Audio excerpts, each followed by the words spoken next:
The fucking shit is beginning again.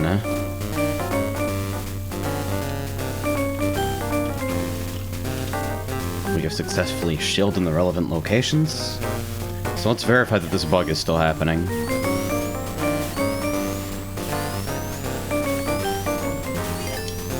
Oh god, it's on laps 1. Nice. Hell dog, I swear the video games. Video games suck. I'm gonna go live in the mountains. Zaras, what is today's end goal? I'll explain, but I'm gonna wait for more people to get here so that I only have to explain it once.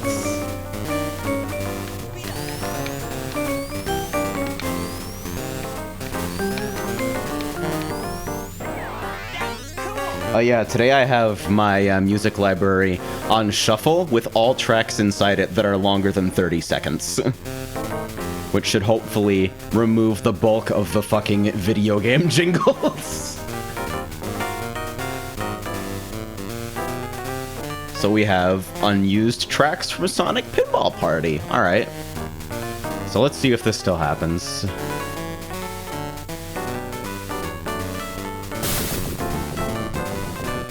Yep, exiting held at 99. And we exit exactly 5 seconds after time over, when we should be waiting for 10 seconds. So this presents a design compromise. Like, this one might actually get really thorny. See, because the normal behavior here, if I finish with everyone, right? Or if I finish with like 3 characters here, I have 3 controllers hooked up, so 3 is exactly the amount that I want to be finishing with. And they're hooked up wireless, so I don't have to fucking deal with cables right now. So in a standard non-timeout finish situation, the game will hold here, freezing everyone's exiting, every player's p.exiting, at 3 for 350 ticks, and then it will get us the fuck out of here. That's the intended behavior right now. And we want it to be able to hold for a configurable amount of time, so we can do things like a custom results screen. We can do things like allow tournament hosts to sit at result until they're ready to play the next map, etc., etc. This is desirable behavior. However, if we allow the game to go to the detonate timer, that fucking map. If we allow the game to go to the detonate timer, that triggers when, this is a simplified condition, but basically triggers when half of the race has finished, when half of the players in the game has finished, and Kart Eliminate Last is on. You'll see, as I finish here with a player of the other team to avoid a fatal KO complicating this process, both remaining players have a timer start on them, a 30-second timer. And if they don't finish by the time this timer is up, then they blow up, which is good behavior to have in a public net game server because it prevents people from just not driving or like driving incredibly poorly and prolonging the game forever.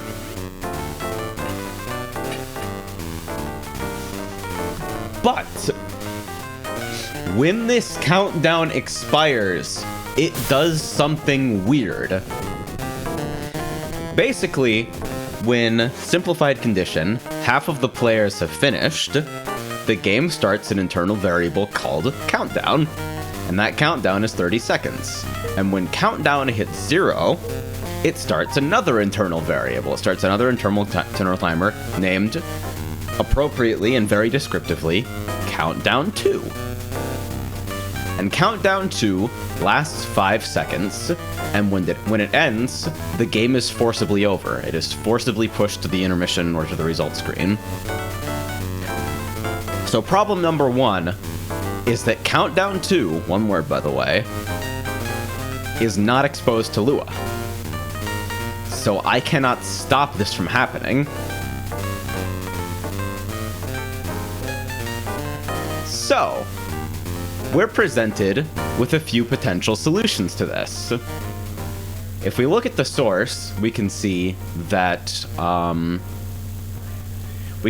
Countdown 2 will never activate because it will never run p_do time over on a player if that player has 0 lives. And this is done because the time over routine sets a player's lives to 0 as they blow up to prevent them from interacting with other shit and prevent the blow up from happening to them again. Which makes a lot of sense.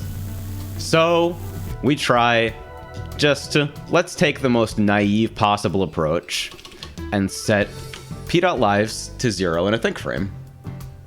What could go wrong, right?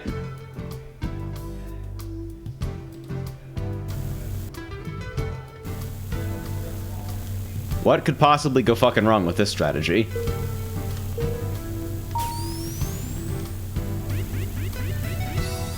Wait. That's actually not supposed to work.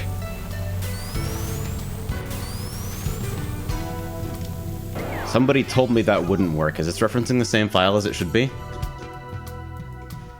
Oh no. James! What goes wrong goes wrong.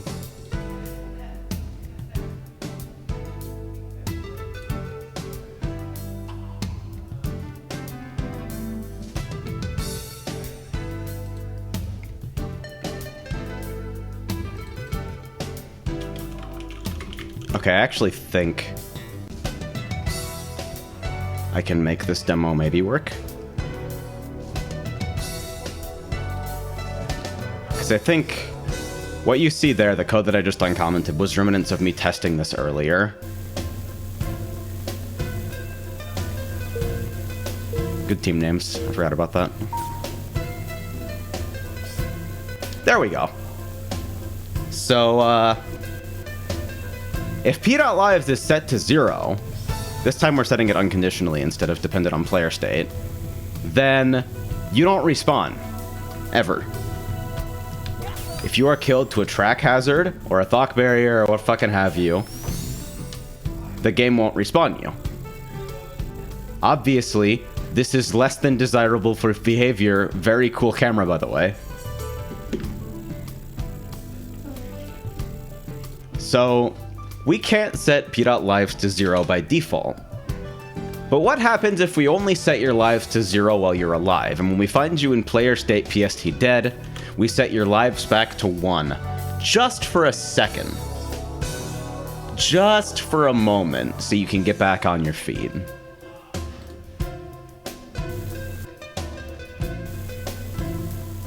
Well, as it turns out, this almost works.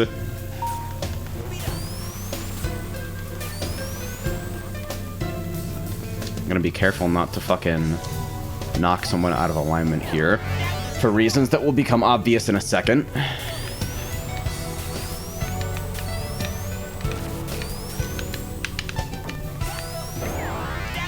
So if we wait here for 30 seconds, and then what should hopefully happen at this point is, because every living player has p.lives 0, then we should just, well, everything should just fucking work fine. When card eliminate last, when countdown 1 hits 0, these players will remain alive and actionable. And in fact, that's exactly what happens. Until one of them, by chance, happens to be dead at the exact wrong moment.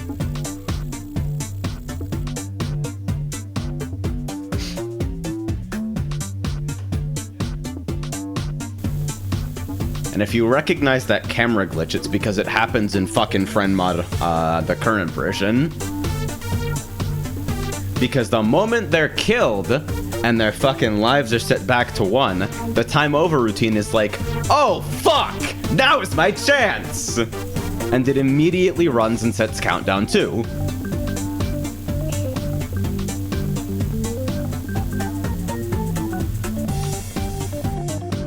So, if we can't modify countdown 2 and we can't stop p_do_timeover from happening, if we can't prevent the execution of that routine, then here's our remaining option. And please make sure you're sitting down for this. Can't even check Countdown 2, I think. I don't think it's exposed to Lua in any way. It's not just that it's read-only, it's that it's untouched. It's unexposed. So, make sure you're sitting down for this one. My proposed solution,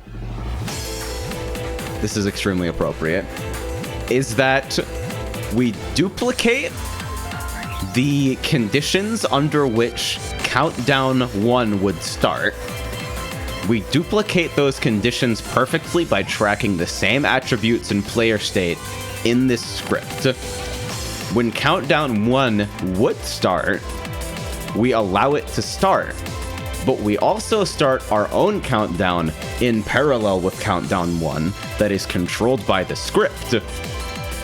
And one tick before Countdown 1 in the hardcode would otherwise hit 0.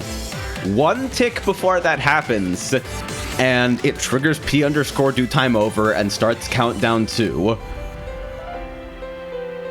We blow everyone up.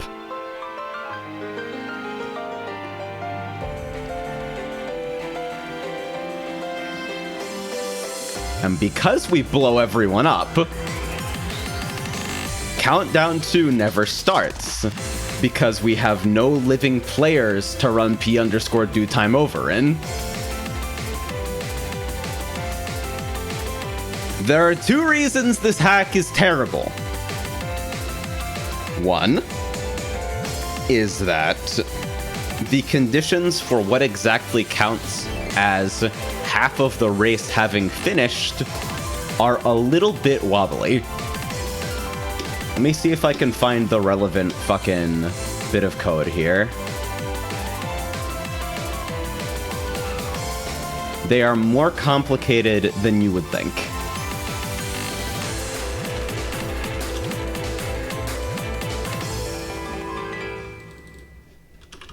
I think the relevant stuff is actually in check players. Oh, hey, Octopath. Yeah, it's gonna be Mood Whiplash tonight, I guess.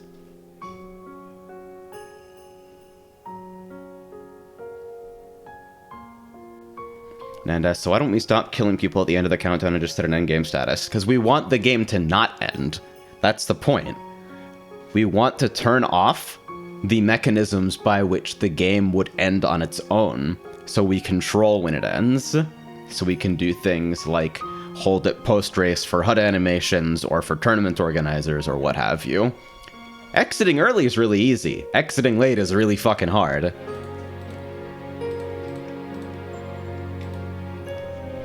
Okay, so let's check racers. And this is in p_inter.c.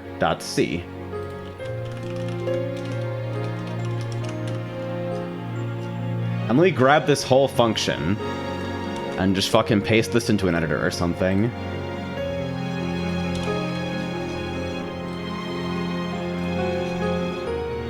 So here is p_check racers. And so you can see that this is obviously a little bit more complicated than you would think check for half the players is. The parts that do the countdown bit are basically here. And the thorny bit that's going to be a pain in the ass to track on our own is this mysterious no spectate grief var, which is apparently used to prevent people from spectating when they are in danger of time over or being exploded, and prevents them from spectating and from the person in front of them immediately blowing up. Now, here's the other reason this sucks. Because you can see this whole functionality is gated by if CV_cart eliminate last dot value. That's a CVAR, it's in hardcode, and it's not controllable or readable from Lua. It is not exposed at all. it also determines whether this whole thing even happens. Nightmare, nightmare, nightmare, nightmare, nightmare. Because now we have to change whether we do our own duplication of the fucking countdown behavior based on information that the script can't have. That is literally impossible for it to acquire without manual fucking intervention.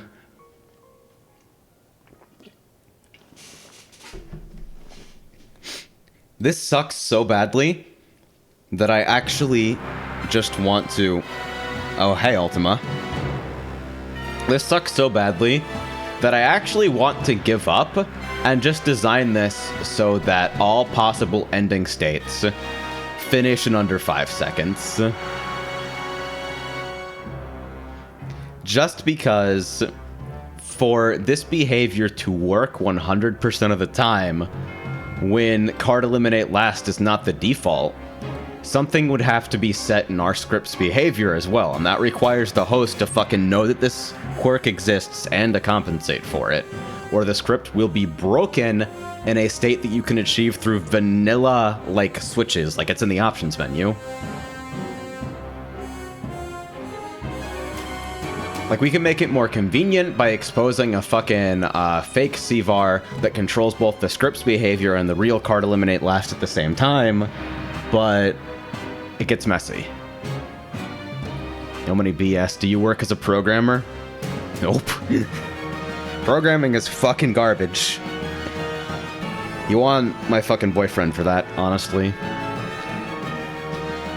Oh yeah, here we go. Why is this not exposed from fucking hardcode? This comment should be on every line.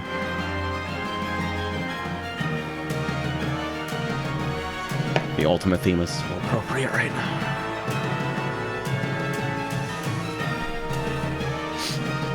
So what we do in old friend mod, is, oh man, this code is so much worse. We actually have a specific handler for p.exiting equals 99, which is also set while countdown 2 is set every frame to prevent players from exiting before countdown 2 has expired.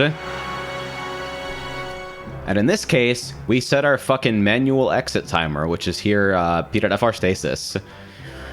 We set that to 5 times tick rate minus 2. Which means it attempts to exit 2 ticks before countdown 2 hits 0 and triggers the default exit behavior, and actually exits 1 tick before that. And I arrived at this value by guessing, because I'm fucking stupid.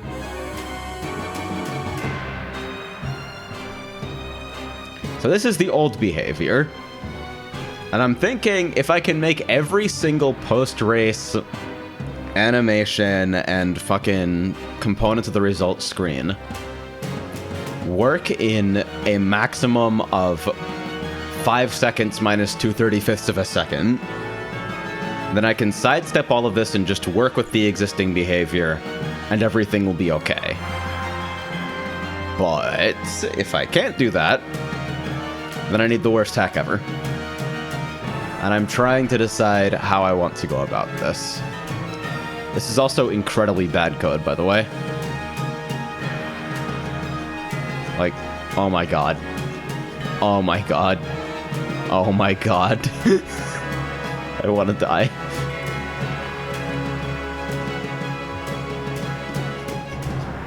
This is bad code too, but this is just us duplicating other hardcode behavior. This is us manually updating the fucking tracer properties on the overhead item frames. Does Lua not have a switch case?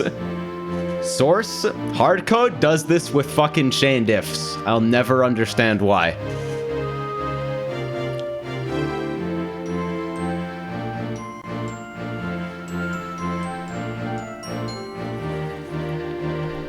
I literally Control-C, Control-V hardcode's behavior here, and like, fucking changed all the syntax bits with fucking find and replace, and then just slammed it in, and it worked.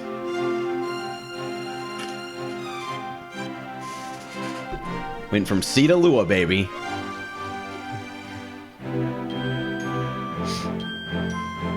Because, you know, I'm the best. Because if I check something really simple here... Let's for a second change FR exit hold to 4 instead of 10. So we'll exit 4 seconds after it's been determined that it's time for us to go. And then let's trigger the timeout situation again.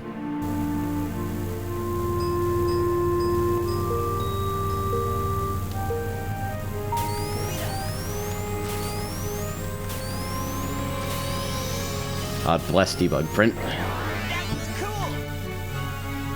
I think the horrible lives hack is still in, actually. Let me fucking check that real quick.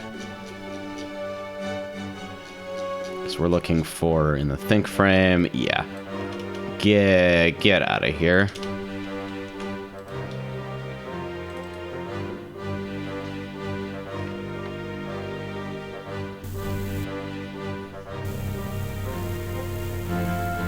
As I asked, does everything have to be in a single file like that? See, the thing is that every fucking file is going to be executed as a separate script, so you have to, like, legitimately do globals, which the engine doesn't even let you do unless you hack it, for fucking multiple files to talk amongst each other. Like, they'll have access to stuff that's in, like, player state, but that's about it. So if you want to track anything that isn't that, like, I don't know. I just find it easier. This is still better than fucking TypeScript, by the way. So we're gonna wait for the fucking default countdown behavior to go off here.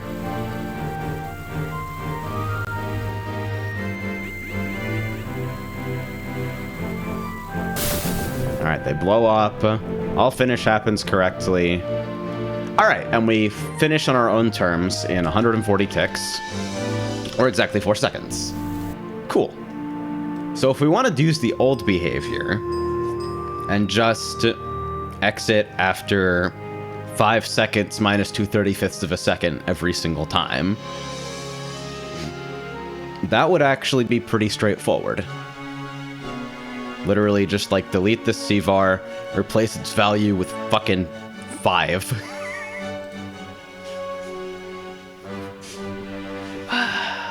And because card eliminate last isn't exposed to Lua, yeah, I think that's what tips the scale, Scott. I feel like when I'm explaining the fucking time over conditions, I legit feel like it's the fucking Pepe Sylvia skit. All right, so let's delete FR underscore exit hold.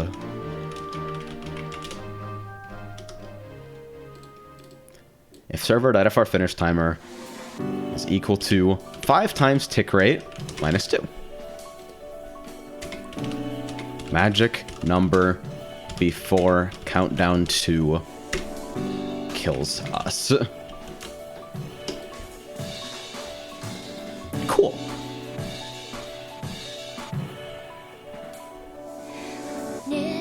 Oh shit, it gave me the fucking full version of this.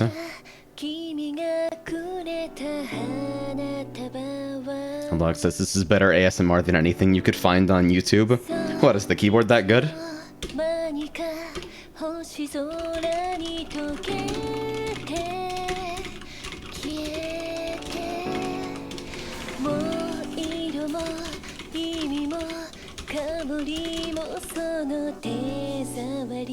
Sounds pretty satisfying in my mic.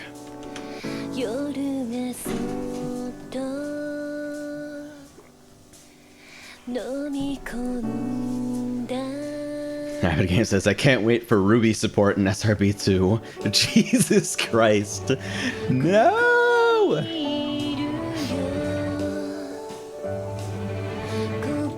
Alright, so we're gonna sidestep the worst hack ever, and instead just use similar behavior to Friend Mod Legacy, which I'm going to start calling because I'm a shithead.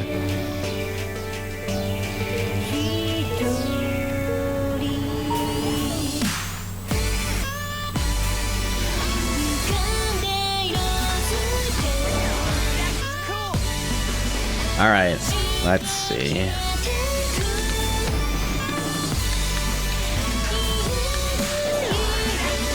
Kaze says, BRB writing a Rust plugin engine for SRB2Kart. Hey Kaze, if you learn C, you can contribute.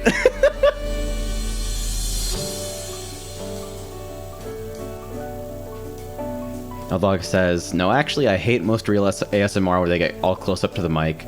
It's just relaxing to hear you talk about SRB2Kart with random music. Yeah, I've tried, like, vocal ASMR before, and it legit just feels like somebody's blowing into my ear. Like, get the fuck away from my ear. Come on.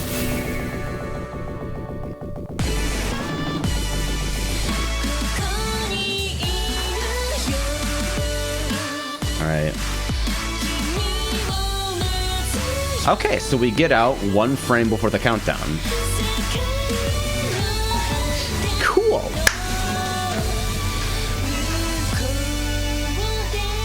So that works. Actually, let me check the... Let me do that one more time to make sure that score is being correctly assigned and that times are being correctly assigned. Shit. Because there's some shit that it does. The reason that I want to control when exit timing happens is not just for HUD animation and shit like that, but also because I want to be able to modify the results screen.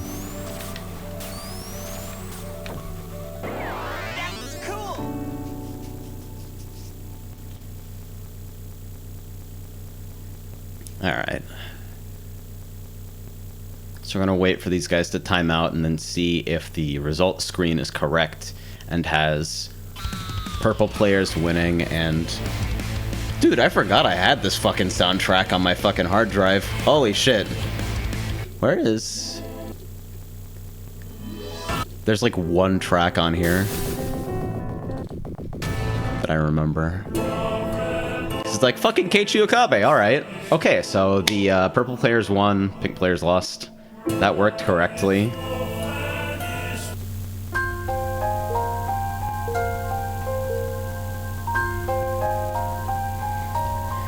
So this is working. So at this point, all of the core functionality of tracking teams is correct, I think.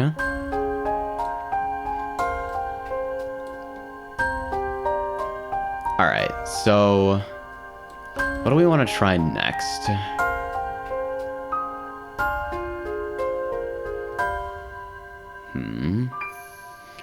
Kaze says, looking through the source code, and every time I see a free call, I shiver. Thank God for Rust. Oh no, memory management. This is the worst thing ever.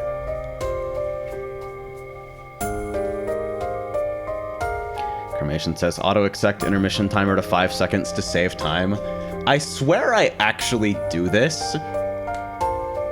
No, actually, the reason... It's because the intermission timer doesn't help me, because I have to set numlaps to 1 every time. And if I let the game go to the next map via intermission, then it will be 15 laps again.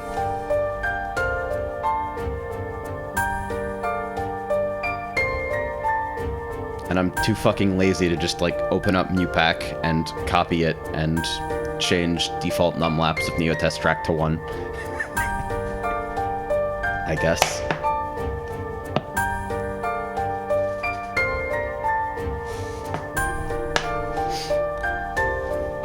Besides, it's 1 D-pad press because I also where's my fucking dev config? There you go. Yeah, I set int time 5 too. Come on. I wonder where it's getting unset.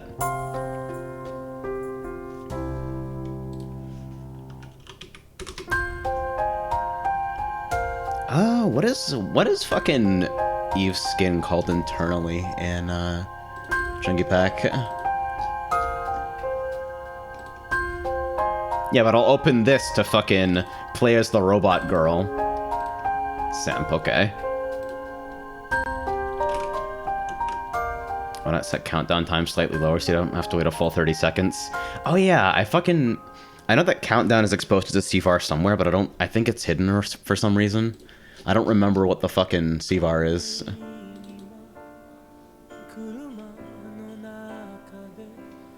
Countdown time? Alright. Oh, I have debug print printing at 1,000 fucking miles a second. 3.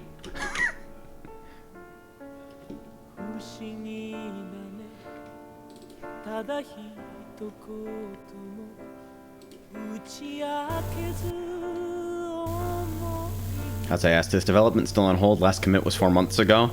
Most dev is happening in private branches right now. Either that or on fork branches like James's bird mod stuff, which is an unofficial fix roll-up until some type of official update comes out.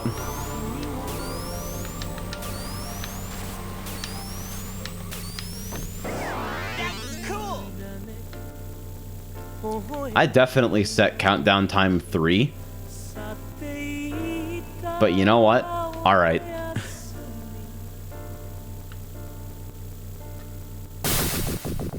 Minimum is 15? Ah, that'll do it.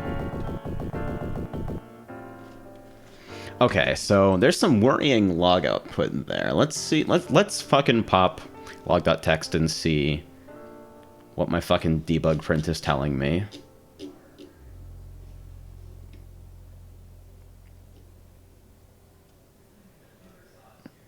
Okay, so the frame after we send our exit command. Oh, I've got bounce connected in here. I fucking forgot about that. So at think frame 1618, which is when we send our fucking get the fuck out command. Next frame. Everybody's exiting is the same. But for some reason we read as, for some reason a fatal is going off. Does a fatal go off anywhere else in this log? No, just the one time.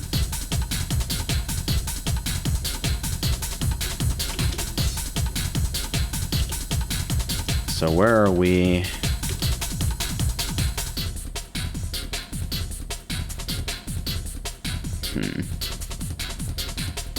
This is bad on performance, by the way. I'll probably cache these results at some point when I figure out how the fucking rest of this is going to be structured. DDR Max 2!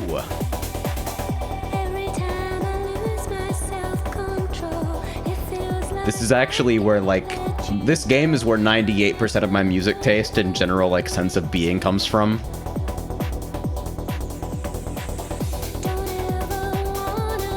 So what are we running in Wrap It Up that causes this to read as a fatal?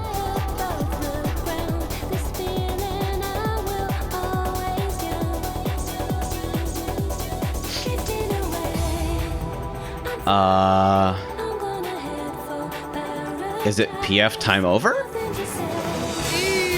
I think it's PF time over. I think the easy way to do this is just to fucking, in the wrap-up, just set an extra flag that says never do fatal behavior, even if you think you should. And that's probably the easy way of doing it. 5 months from Kaze, who says, more of these, asshole. It's weird to me how many people come out for this. More people watch me fucking yell at Slade than FF14. What did they mean by this?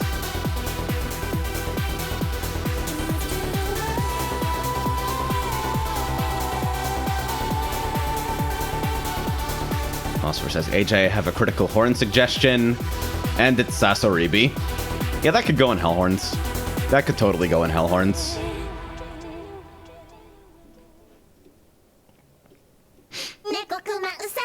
Oh, and then there's the opposite of this, which is also from a video game from the same company.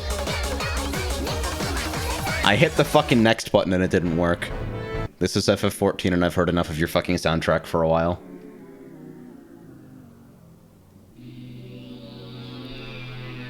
Weird fucking module music, courtesy of Culturist. Dude, I should use some of this in a fucking map sometime.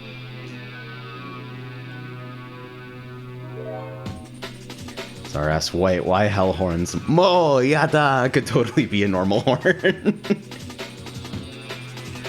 Mo Yada is the Hellhorn, but the sound of the window slamming shut is the normal horn.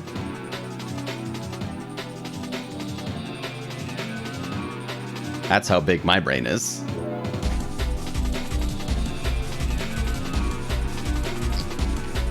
Alright, so we're doing something in Wrap It Up that's causing fucking fatal shit to go off, and I don't like the one-frame fatal shenanigans. I actually...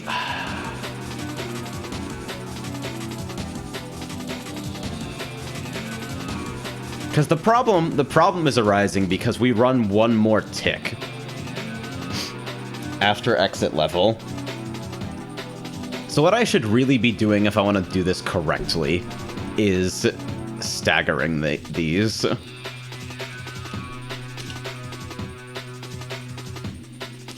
I wonder if this will work.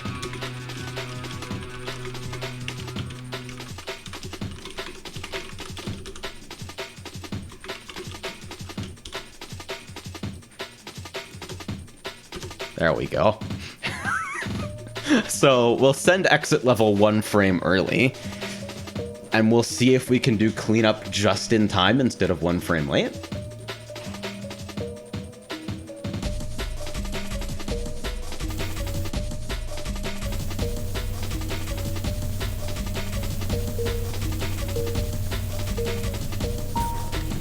We'll see if this works.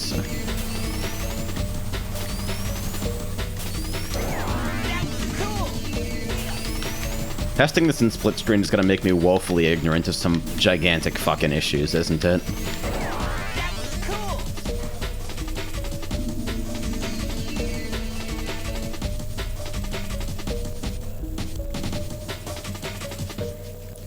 So ideally, we should still get the correct results screen without the 1 frame flicker of everyone having the wrong results. Wait. What do you mean? 175.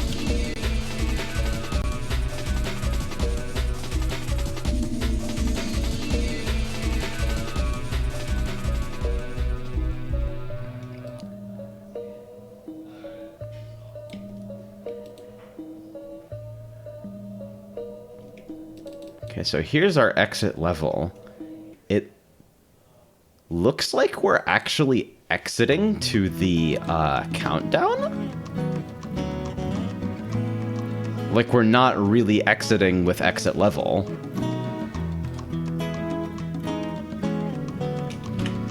Okay, let's more magic number shit really quickly.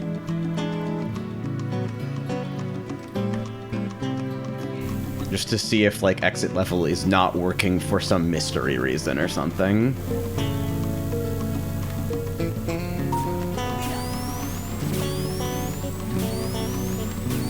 Because if exit level won't work, we can totally just, like, set p.exiting to 2 on everyone. And it'll probably be enough. Wait, I can't do this with you because then you'll fatal. Also, fun fact, Cassiopeia is the only group that I have a full discography from on my PC, so they are wildly overrepresented in a full random of my music library. But this is one of their fucking best tracks, so let's go.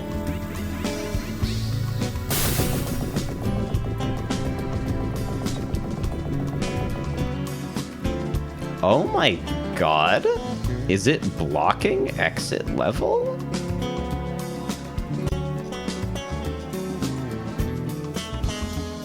What the fuck?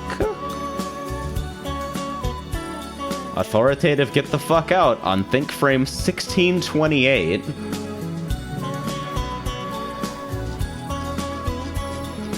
But we sit here for like 20 years. Is Countdown 2 actually...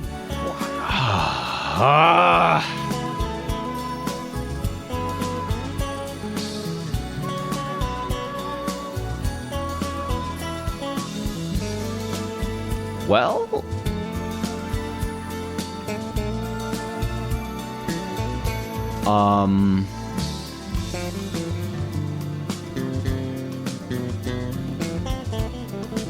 What the fuck?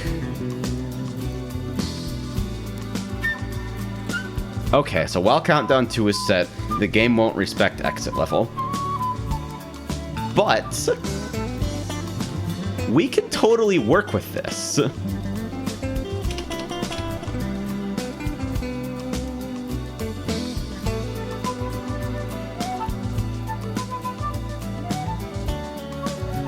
Yeah, because, like...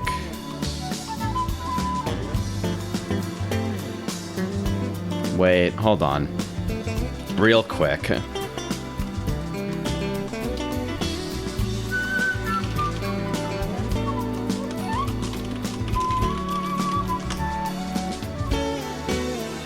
Let's just make sure. Let's make absolutely sure that it's hitting that fucking block.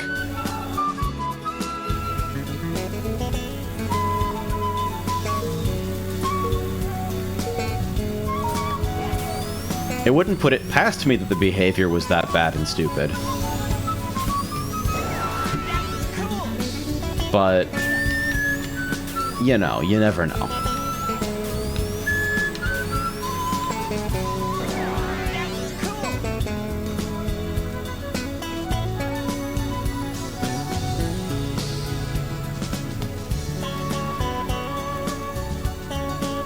This 15-second wait is the best part of the debugging process.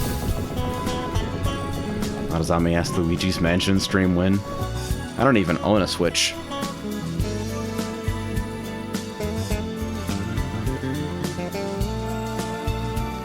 Alright, so let's see. Oh my god.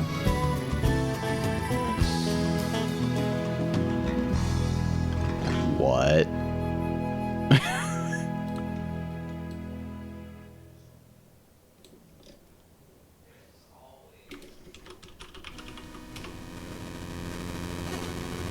Wait. So it's not hitting that block?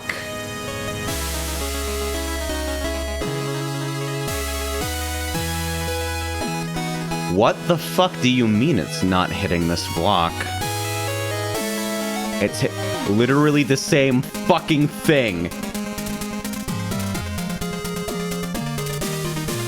Literally the same thing.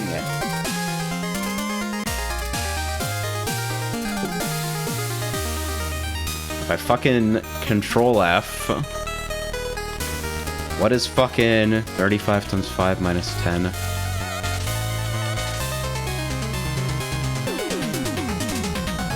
Yeah? No, we hit FR finish timer 165. The game clearly acknowledges this.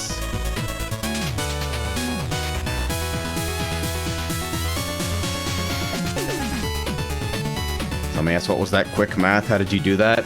I use an application launcher called Keeperinha that happens to have a calculator module. It's pretty neat.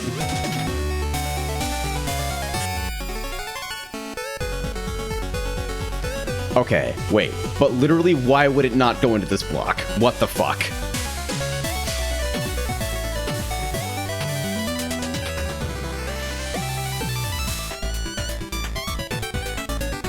I don't know how the fuck you're supposed to pronounce it.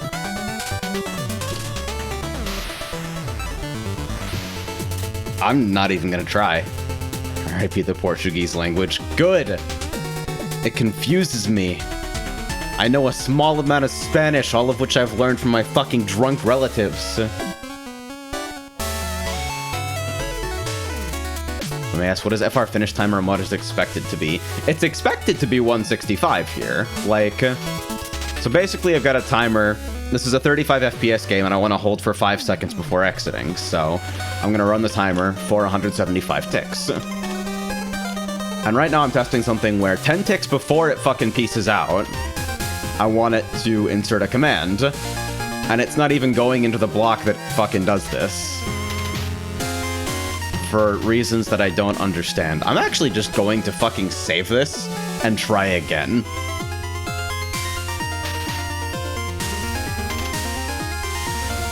Yeah, so I printed out timer 165, and then it never entered the block that it was supposed to enter at that time. Even though it's the most fucking simple, straightforward if-then on the planet.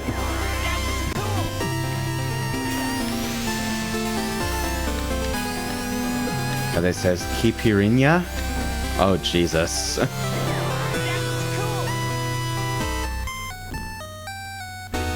Also, L-Dog is a fucking ricer who gives no shit about functionality, and all of his opinions should be disregarded.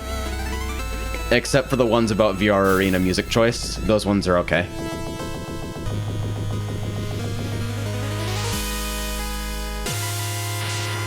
So something fucking...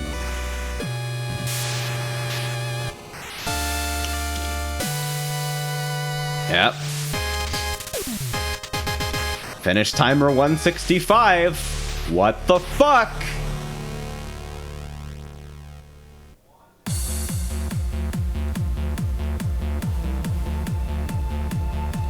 Okay. This is like a complete failure to fucking believe the interpreter.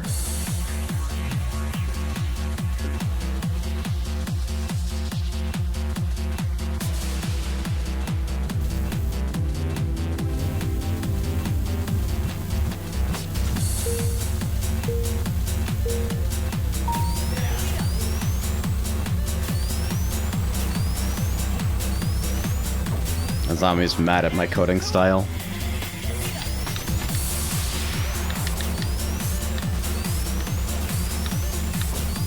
Oscar says, just use a tiling window manager on Windows XD. I've been meaning to check out that fucking, Microsoft thing.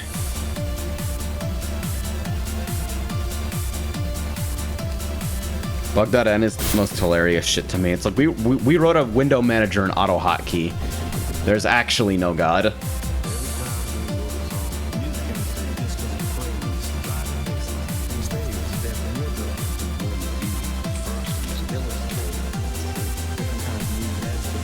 Okay, this makes no fucking sense.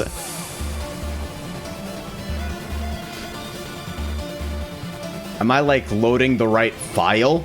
Am I editing the correct file? This makes no fucking sense. It's literally 165. Let's not trust my debug function either, and just...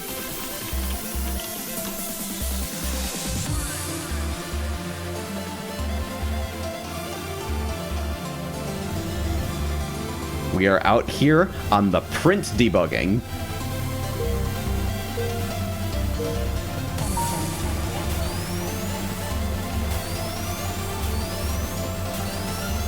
Actually, before I even get to this...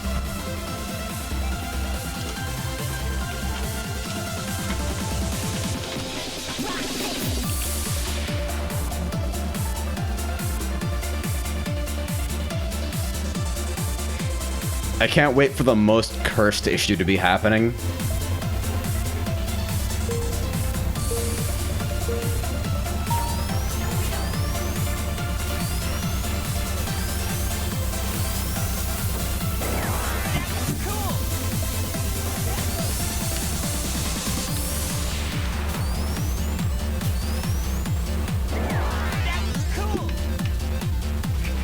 Periodically poking my second controller, making sure it doesn't go to sleep.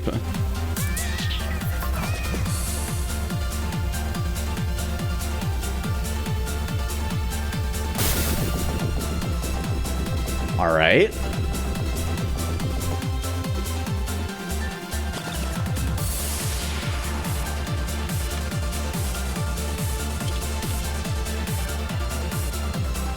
What the fuck?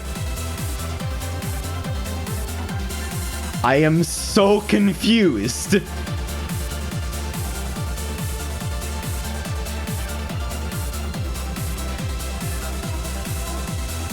So I'm in the right script. Can you not set breakpoints on this thing? Implying there is a debugging environment. Implying there is a profiler. Implying there is anything.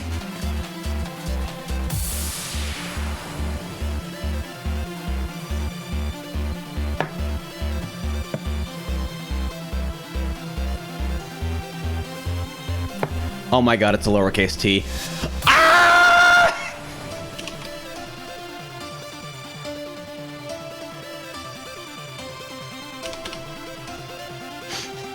It doesn't even, like, throw a warning that it's a fucking nil or anything. It doesn't even care. Gives no fucks.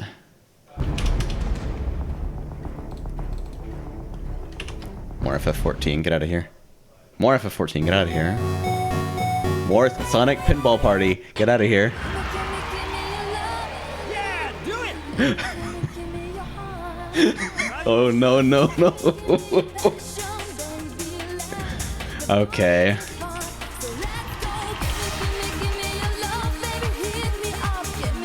I'm worried. Yep, there we go. Okay, this is 2 DDR even for me. Okay, there we go.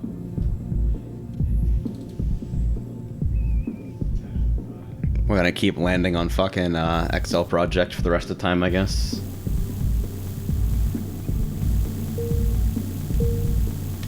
Yeah, typing's fucking fake, dude. I wouldn't worry about it. Bonk.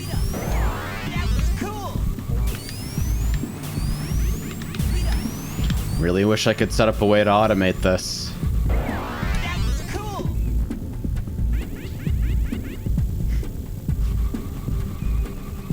The game won't even let me set the fucking countdown below 15 anyway, so that's always gonna be the worst bottleneck.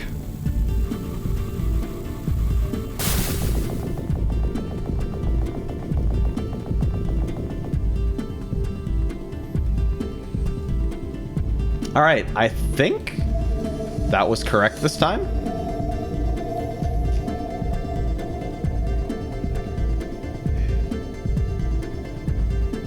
Okay. So I'm gonna add a little bit of extra fucking debug print to this.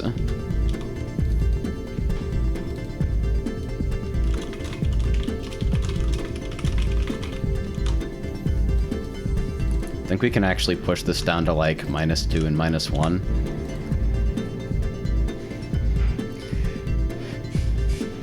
Yeah, imagine fucking programming with no breakpoints, no fucking IntelliSense, no profiling, no environment at all. Imagine just being able to footgun yourself like that. And then imagine doing it in fucking Lua.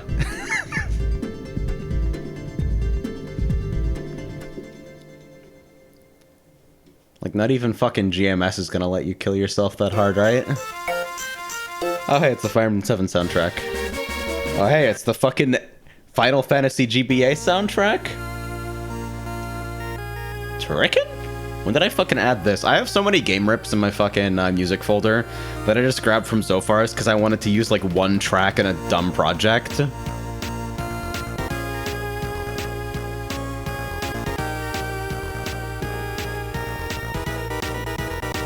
Alright, so let's make sure this timing is working if we push it a little bit closer to the magical 5-second window. Hey, Venus.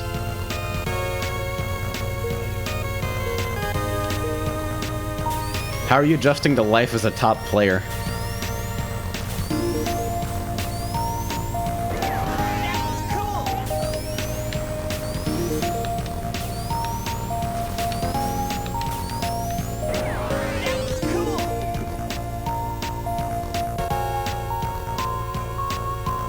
Venus says, it feels top. Sick. Oh yeah, I have to go grab the fucking Mecharit soundtrack out of my Steam folder and actually add it to my music at some point.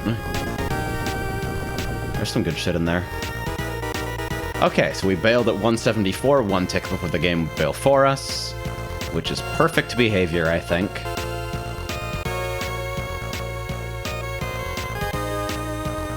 The fucking one tick delay on anything set via netcommand is the worst, dude. Drunk says, I implore you to put on nighttime drive right now. Alright, so because I'm about to fucking search my file system for Mecha Ritz, I need to go to the BRB screen in case I accidentally expose literally anything else on my PC. Whoops, I doxed myself by mistake. How did this happen? Alright. Soundtrack, Control F, Mecha Ritz, Steel, Rondo, OST. Gotta rename the folder.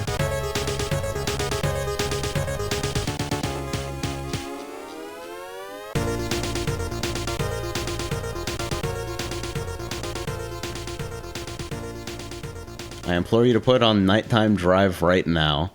Late night drive? Why is this coming up with the Redout album art? I don't even care. I'm not worried about it.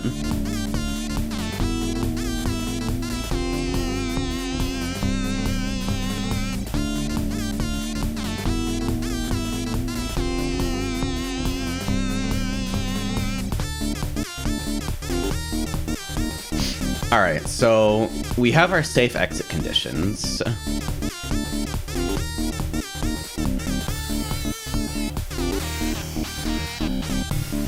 Just for debug purposes, let's, if we're in debug,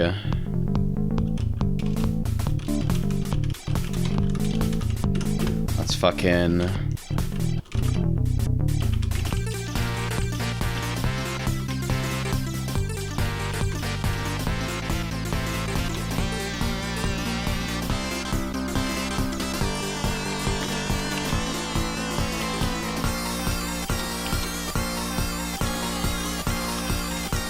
This doesn't need to be good.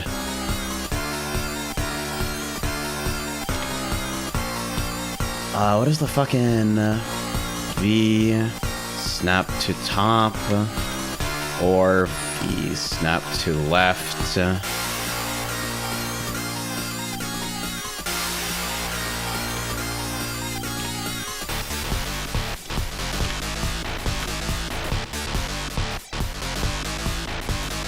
Watch this null or something for no reason.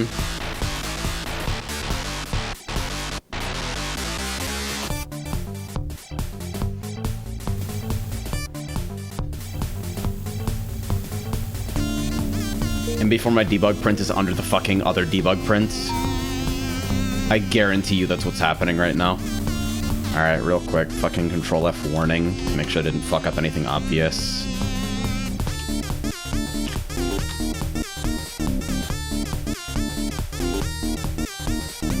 That is the wrong chord. I think 160 is correct. I think the internal res is like 400 by 320 or something. 320 by 200, who knows? Yeah, there we go.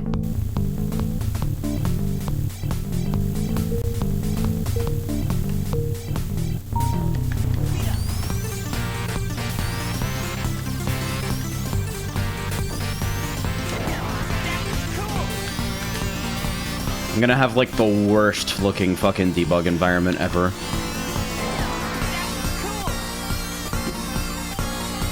Actually, let's fucking... Real quick, let's trigger a legit exit to make sure that nothing is screwed up.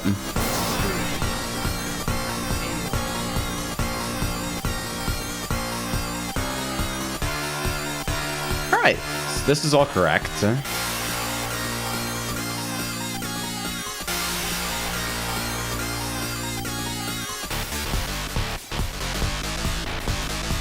The fucking tone on that patch is amazing. Alright, so we've resolved exit conditions to the extent where I'm reasonably happy with it at this point. We are setting our fucking fake result screen shit on the same frame that we're piecing out. And after the HUD is drawn IRC, there should be no more one frame flash of unstyled fuck shit.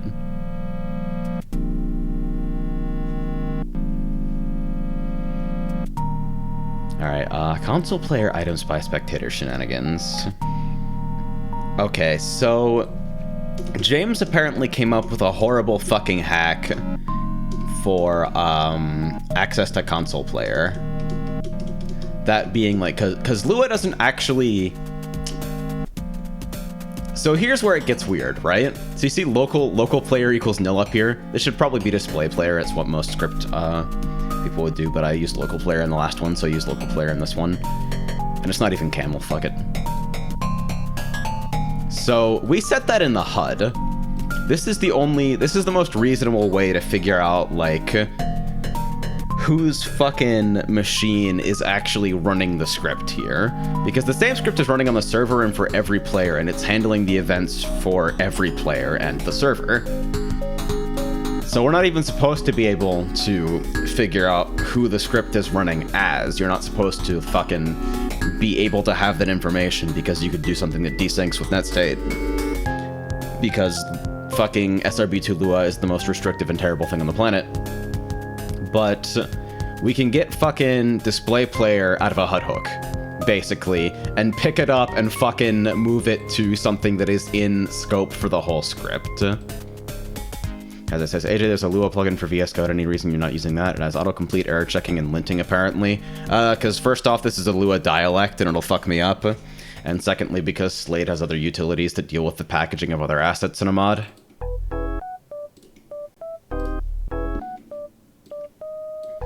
Like, nothing is gonna fucking handle SRB2 Lua quirks. This is not the Mecha soundtrack, I guess. It's not even full-blown Lua. It's worse than full-blown Lua. It's Lua, like, plus other stupid horse shit. It's one of those things that is neither a superset nor a subset. It's just...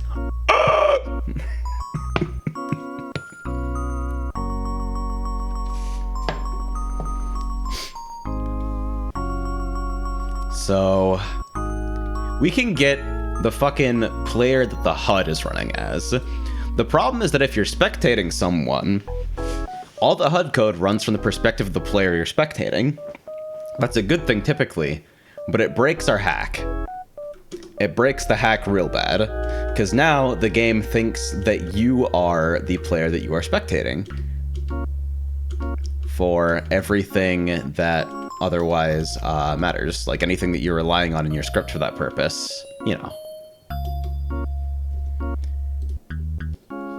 So, apparently James has come up with a hack that allows you to fucking get the player information for, like, the player that the fucking script is running on. No ifs, ands, or buts, no HUD hack shenanigans required. Even if you're spectating somebody different, it'll work. And this is...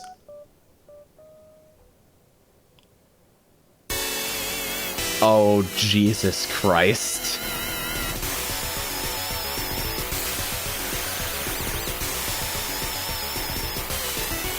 What the fuck is that?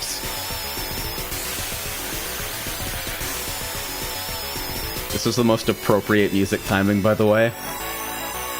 How the fuck does... how the fuck does this work? Okay, so it raw sets a fucking global, and then I'm just lost. Then I have no fucking idea what's going on.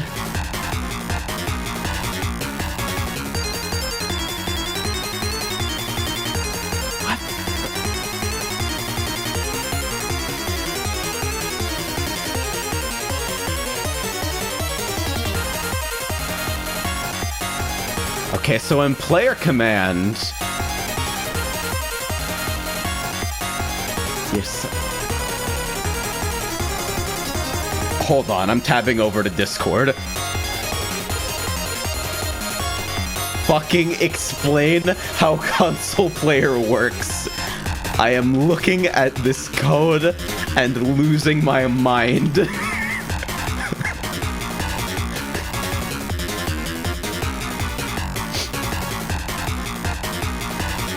This is in player... I don't get it.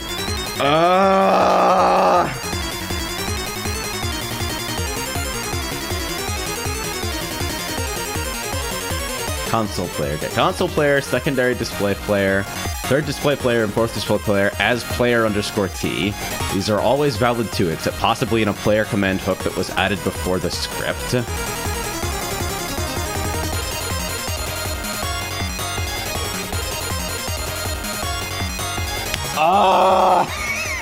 I don't even want to fucking add this. Okay. So we'll fucking worry about that later. I'm gonna fucking... now that I have the Mecha soundtrack in here, I'm gonna go back to my fucking big dumbass playlist.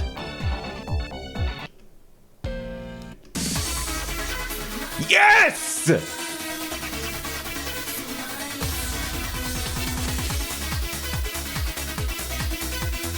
Okay. Maybe it's time to take a try at figuring out JAWS targeting or something. Because right now, it's tempting to go into, like, doing HUD polish stuff, but I don't want to do that yet. Okay, team name and code overrides. This is probably important.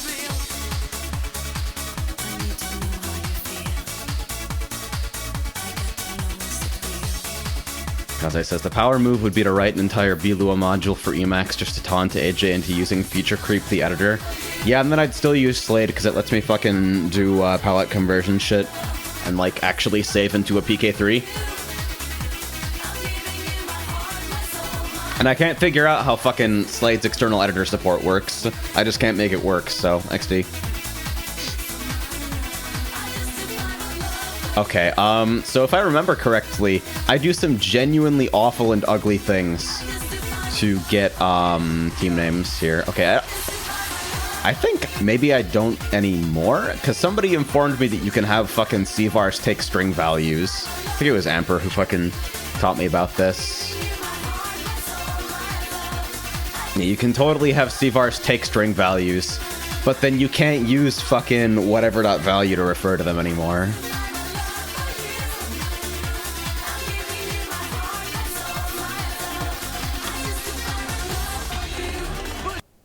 Yeah, if you possible value nil, that track was apparently part of a fucking continuous mix. Here is 7 minutes of Blue Reflection boss music, I guess. Yeah, so if you set possible value nil, it'll fucking take a string arg, or as a value. And I don't know how you're supposed to discover this, but I guess it's just a thing. But yeah, I guess I could try more palettes as well. I need to be thinking about that. Programming makes me want to die. Okay.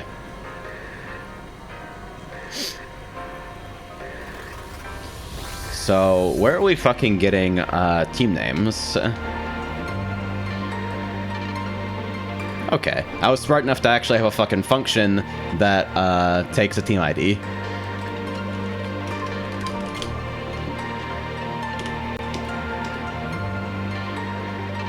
Of our team names. Oh yeah, fuck. Before I even start on this.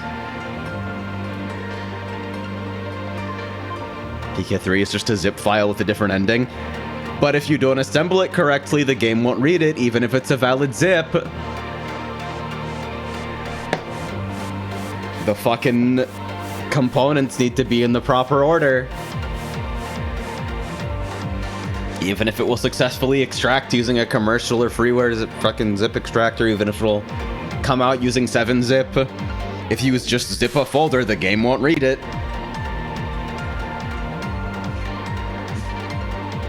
I'm fucking telling you. This ecosystem's cursed. Do not step into it. It's fucking bad.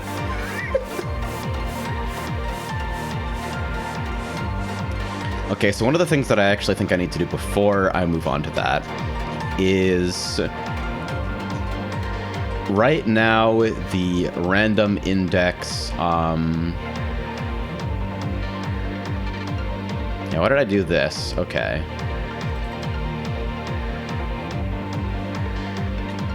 Server.fr team colors.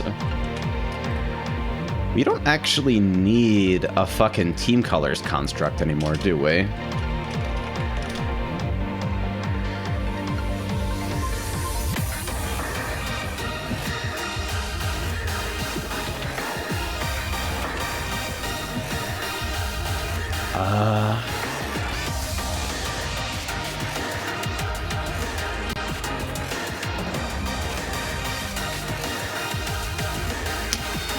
Okay, shit. How did I fucking structure this?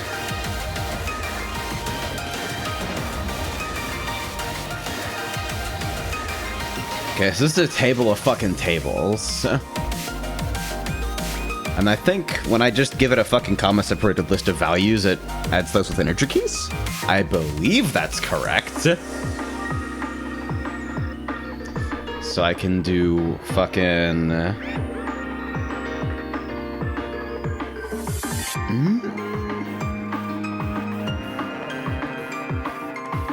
Oh, Jesus. Tables inside tables. I actually want to fucking die now.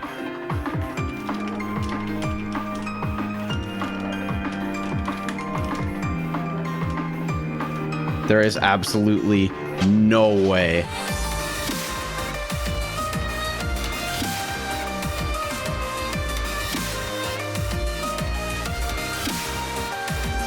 Let me just really quickly fucking go to the SRB2 Lua docs and see if there's anything for, like, nested table shittery.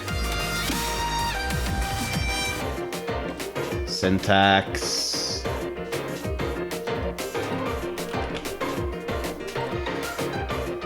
No, no, no, no, no, no, no. Don't tell me about metatables.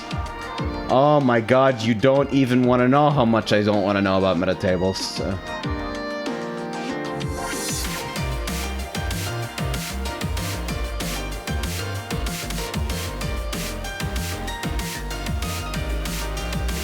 Nope. No, no, no, no, no. Alright, so are we accessing what used to be fucking team color anywhere else? Because this... We want this to be fucking stored on server so that it'll net sync, so if somebody joins a game that's in progress, they'll, hell yeah. Alright. So... Yep, predictably, that's on 339, which is the fucking line we just... Ooh! This is a really, really fucking useful... God, I want to die. Oh yeah, fun fact, when you're in split screen, it's drawing the HUD 4 times. It draws it once for each player. It doesn't, like, pick a player to draw the HUD for, or, like, have some kind of abstraction for that.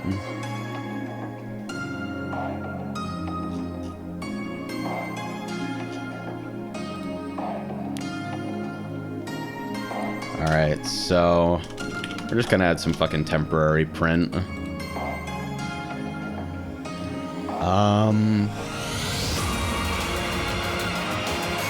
Wait, why doesn't this work? Fucking... Hold on.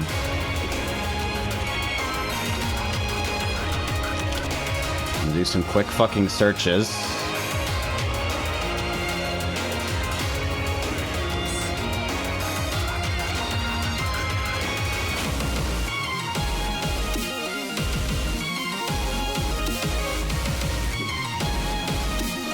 So what is server.fr team colors actually getting? Oh, yeah. Because I'm fucking initializing this with a table instead of a fucking index.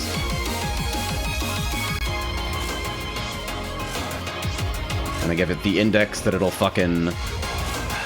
There we go. No fucking wonder. I'm actually a dumbass. Also, all my fucking controllers desynced while I was figuring that out.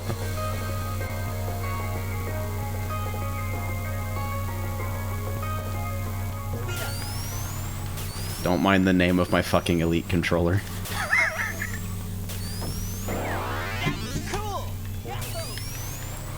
So let's Fatal here just to... Because I haven't tested exit conditions on Fatal as well, so I figure I may as well be thorough. And it does give you the finish message if you're fucking killed via Fatal, which maybe seems a bit incorrect. So let me see. What am I doing when someone gets Fatal? Is this actually an Odyssey music? Hello?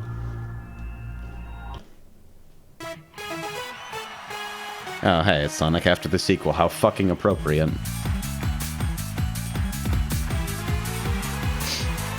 Is it because it sets p.exiting to 69? I will bet you $100 that fucking HUD element is setting up. It's showing up because it uses p.exiting as the fucking animation timer. And so when I set it to 69 for the meme, it fucking starts midway through that. If I set it to 4 instead. I have such a strong feeling about this.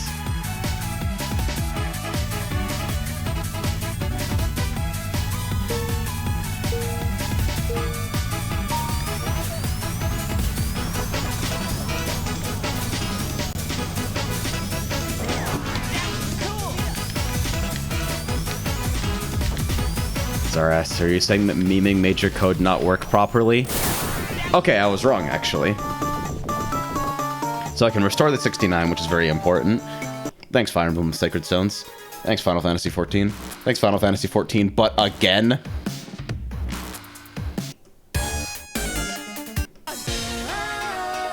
I keep on landing on DDR. Danger, danger, danger! Oh wait, this is part of the continuous mix, so it's gonna sound like shit because the fucking announcer is screaming over it the entire time. This is fucking a random SNES game that I fucking grabbed the soundtrack to specifically because the US version has one of the most hilarious soundtrack changes ever. And asked, why do I open this stream? I want you to not worry about what this is.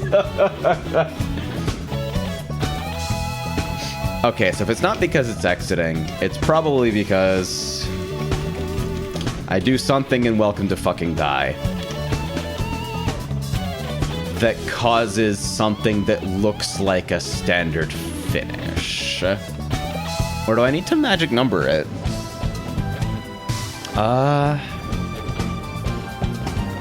Because I'm kind of okay with the finish flash showing up for people that fucking get fataled. But it's not normal? It might be slightly confusing.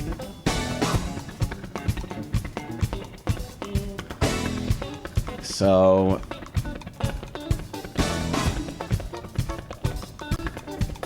why do I...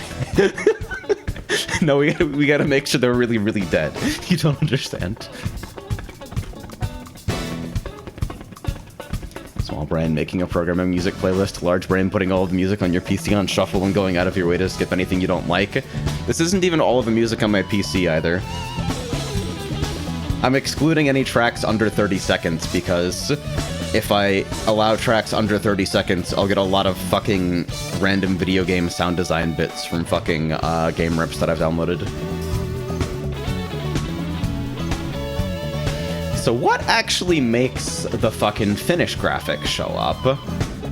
Okay, let's go on an adventure. Let's do this in the least efficient way possible. Let's open up graphics.cart and fucking see if we can find the exiting graphic. Alright.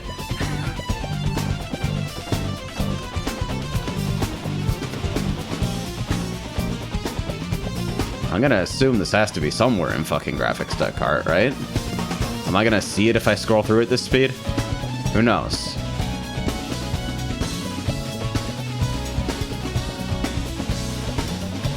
Okay, SMC. Okay, so K underscore fin A and K underscore fin B. So that's just for fucking animation frame purposes, because Doom requires you to name shit like that, so... Or Doom Legacy does, at least. So we're gonna look for K underscore fin in source. Mess, does Doom not have folders or what? WADs definitely don't. PK3s do. WADs don't. WADs don't fucking care about your life. Okay, so K underscore fin gets me a lot of SDL related stuff. Which is fucking unfortunate.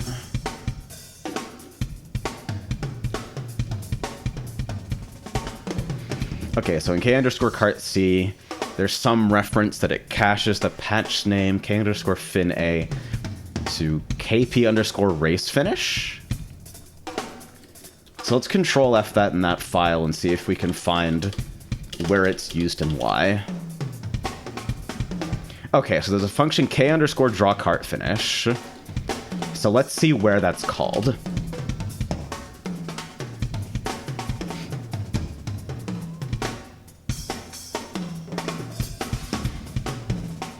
Okay, so we're loading the 275 kilobyte file K underscore cart.c.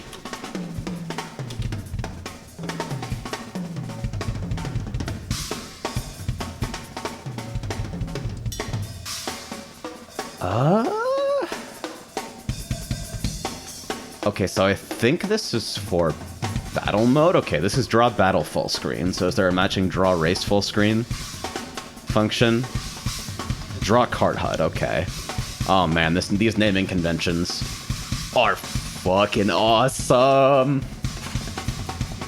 Okay, so I think this is literally just if player.exiting k_draw cart finish. Okay, go off.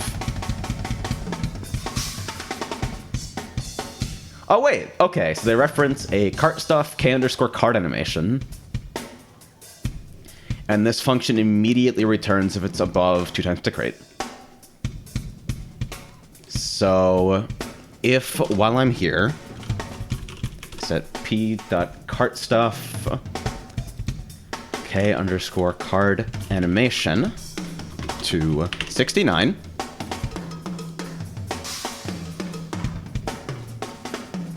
Which is conveniently one less than 2 times tick rate. So let's go with 420.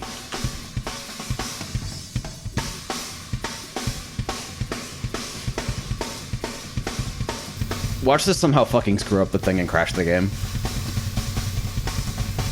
Alright, so now we need to meet fatal conditions again. I should really be using this to practice rocket starts or something. But I'm really, really not.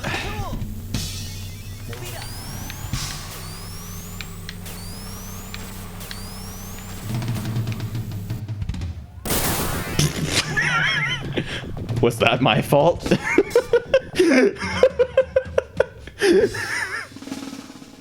Was that stall? Because I fucking did this. Okay, wait, hold on. Is that reproducible? Does that happen every time? Oh shit. Fucking needs to be 1 lap. Eh.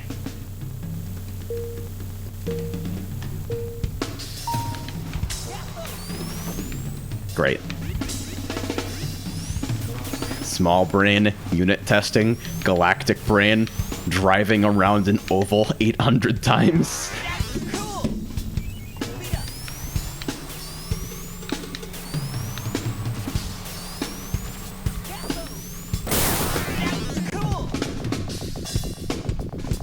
Okay. So that stall was probably just a coincidence.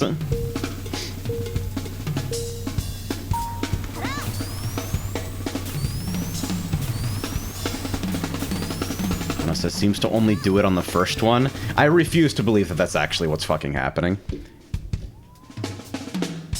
Actually, hold on, real quick here. Let me fucking open my cart config and see where it's storing. Okay, the vars are literally called skin 1, skin 2, skin 3, and skin 4. How awesome. This track is 11 minutes long, by the way.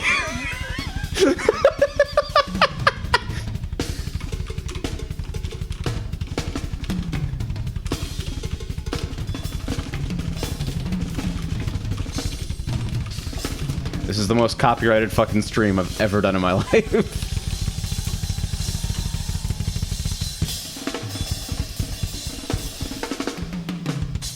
Alright.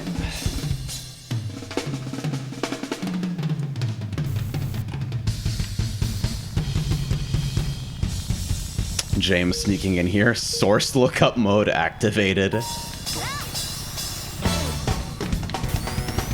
Holy shit.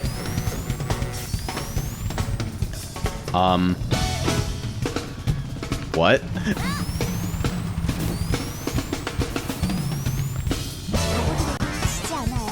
Okay.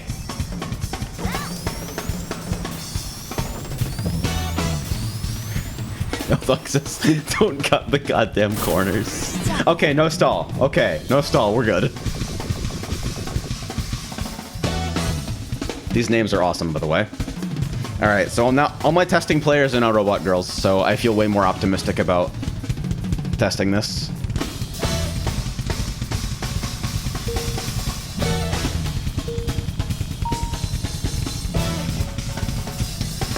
Okay, so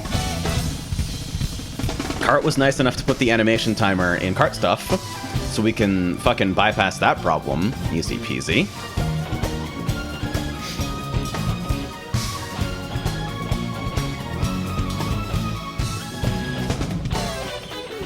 I can't think of any other situation where I would explicitly need to override this. As I ask, what is this mod even supposed to be? I have no idea. This is adding team races into the base game. So fucking scoring related systems, team assignment, hopefully some kind of friendly fire mitigation shortly in the future.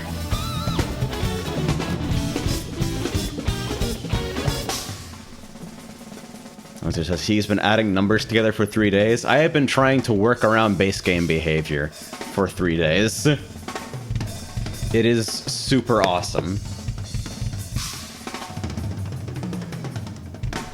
But this is a mod? Not in a meaningful sense anymore. It's more like a fucking fork. How's that base game? You're writing C next? I kind of want to, not gonna lie. But, my understanding is that contributing to SRB2 or to Kart is the worst thing on the planet because the existing coding style is actually, like, stage 4 leukemia. So... like, I can just link you to k_karts.c, and I think you'll understand what most current contributors fucking complain about. It's not as bad as your first commit you ever did to Applebot. No, it's awesome. That commit was awesome. What is programming? What is this? F0, okay. James says, okay, well, k_kart.c is the worst thing ever. Yes. It looks terrible.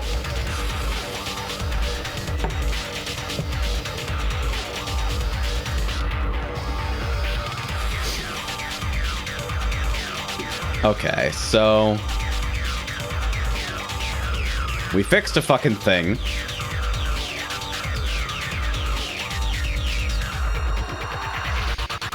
Alright, so... we fixed fucking team colors not being net synced if you join in progress. We fixed the fucking, We fixed the finished scroll animation showing up on Fatals.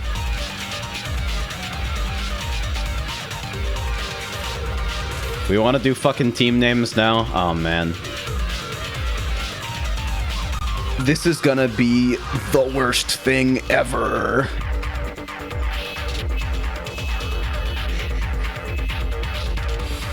I actually think I have to think about how I want to do this for a while. Because I want the ability to override team names, but I think I want, like... so I think I'm gonna retire fucking, the crew battle variables and all that shit related to them, and just instead offer team codes. And if there is a team code set, then rig everyone with that code in their name onto that team. And maybe have those being set also enable the tournament features. So...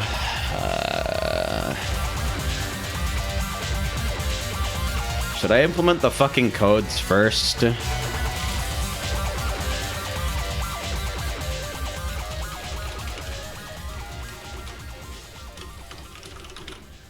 These have to be horrible fucking CVARs. Because... Can these be empty value and not like light on fire? Because I really prefer that.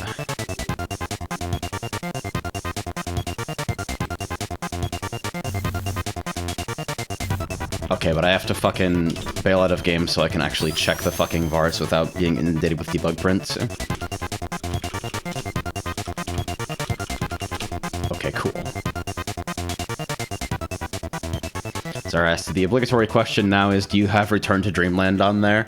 I don't think so.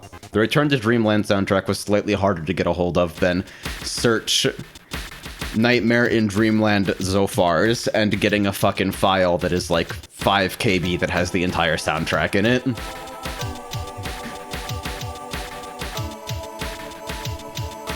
All right, so we can set these to empty string and it fucking works and doesn't light on fire. Thank God. What is the fucking means by which you access string CVARs again?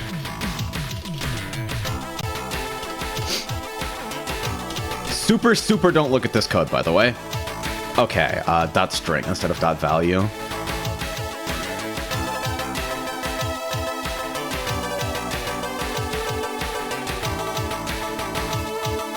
Okay, this is dumb, but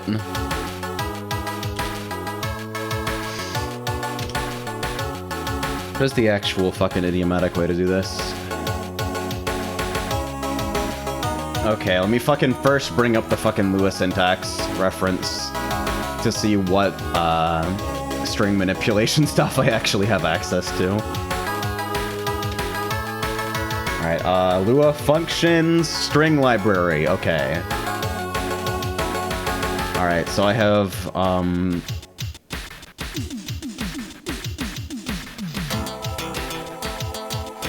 okay, so string.find work. What is the fucking magic colon syntax for the string library shit, by the way? I have seen that in other scripts and I don't fucking understand it.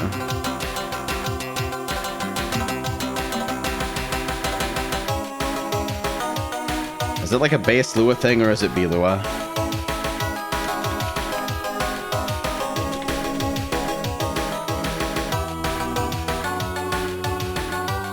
Colon is for implementing methods that pass self as the first parameter.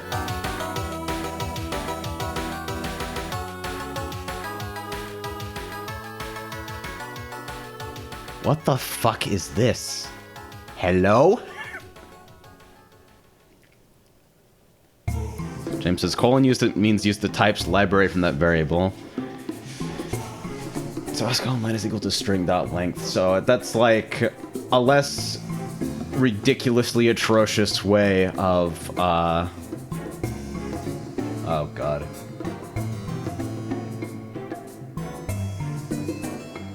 Because the fucking string library documentation is really exciting. Okay, so string.find takes string argument, that's not the first argument that fucking goes in the front in the colon syntax, then pattern, then int start, then boolean plain. Alright, so I think plain controls whether it interprets the fucking input as, like, wildcards or not. I don't know if it implements actual, like, whole-ass regex. I have no idea.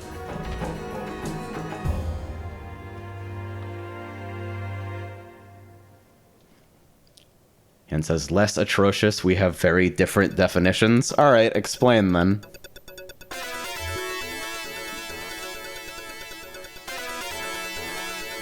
Okay, Yu Yu Hakusho Makio Toitsusen. Hey, now we're super copyrighted because I played Madian on stream for longer than 3 seconds. So now we're fucked.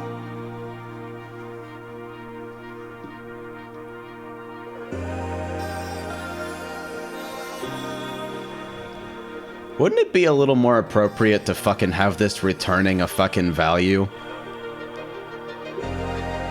p.frteam equals assign team p instead of fucking doing the assignment in here. That seems like it would be slightly more appropriate.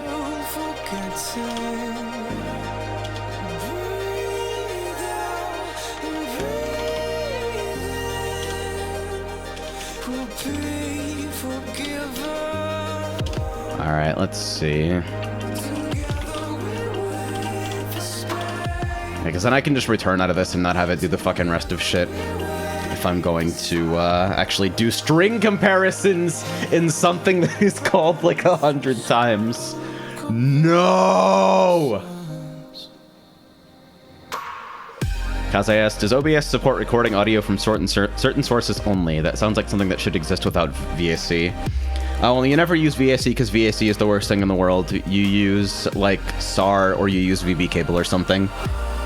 But no, that's not native functionality that exists, and it's a mystery to me how Discord implements it. Because it kind of does.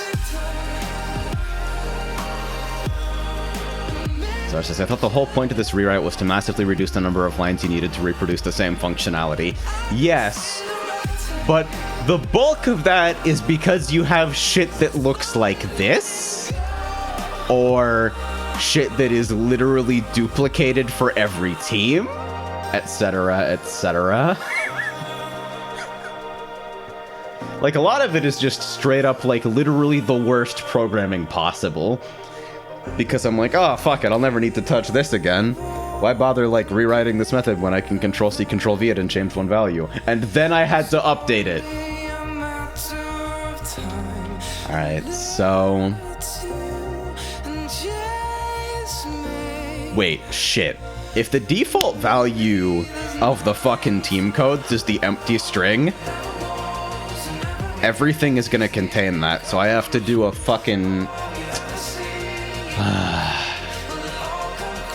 More comparisons. How often do I call this? Okay, it should only be when a fucking player doesn't have a team, right? So I call it fucking maximum 16 times instead of match, and then, like, once if someone hot joins in the first couple of seconds.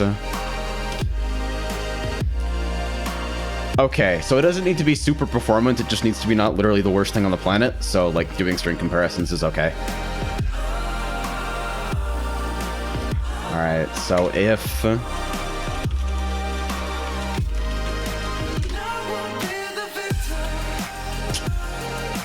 What is the fucking, dot name? Oh, Jesus, the syntax is weird.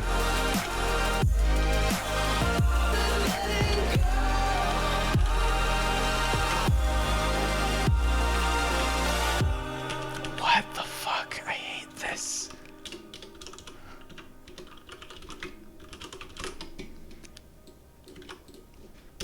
And then there's not really a better way of me doing this, sadly. Wait, there's technically something that's like... No, it'd be uglier in the end anyway.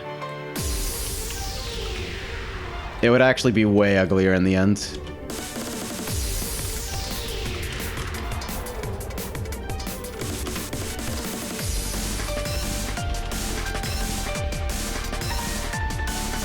Wait, I actually haven't heard this arrange. Is AJ inventing a switch statement? This isn't a, this can't be a switch because it'll get worse later. Please just trust me. The functionality gets more complicated later. Alright, so let's see that I didn't break anything myself. Alright, so the default functionality is fine. Alright, so now I have to set up fucking...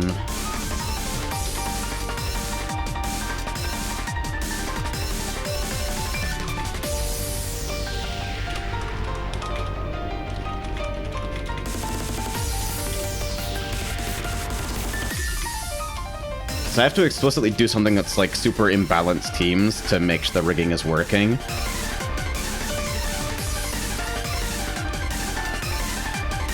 Oh, I have to fucking... I should probably fucking strip case in the comparison shit. Again, says graphics is pretty easy. You just import graphics and it works.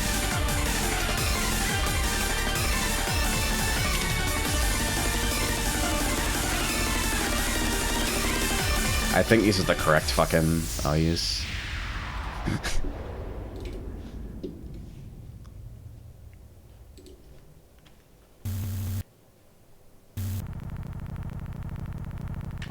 Okay.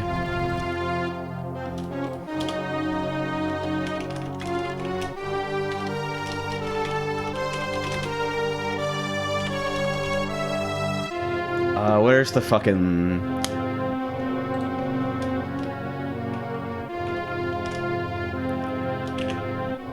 Do I need that? Okay.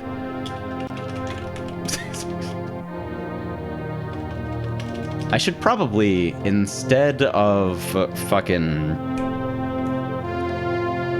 killing the case on each of the on each of the code CVARs every time they're accessed. I should probably do it when they're set.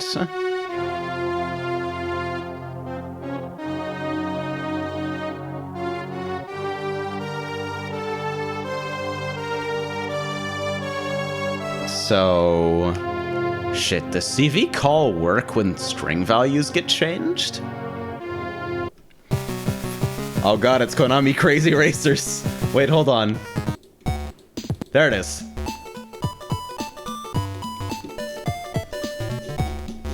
My favorite meme.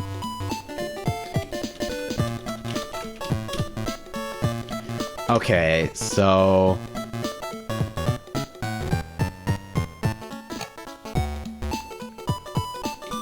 I can only hope that CV call actually works with string values. It'd be kinda cute if I could do this correctly.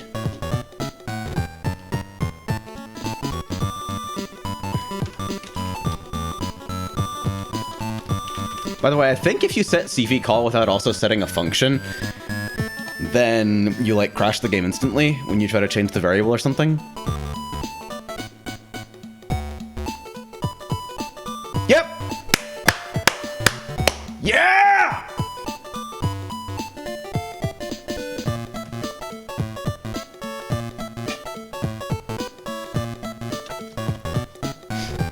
Why is this the easiest thing to do ever?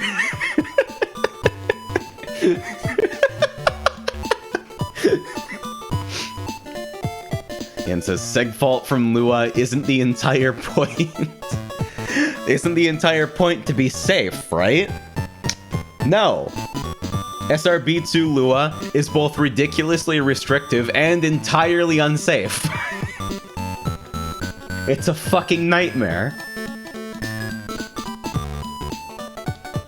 So yeah, if we use CV call without a function, then it just fucking blows up, which is awesome.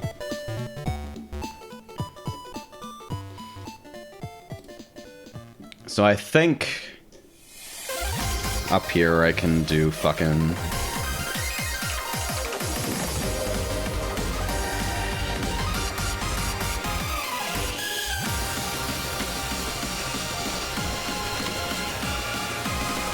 And says, well, it's good to know you can escape the Lua runtime in Kart. This won't ever cause any issues.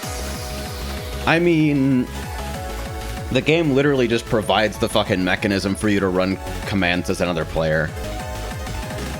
So, like, for a while, when I kicked somebody from my server, under certain circumstances, I'd also set their master server address to Pornhub.com. As asked, is Lua regularly this fucked up, or is it just specific to Kart or SRB2 in general? It's SRB2.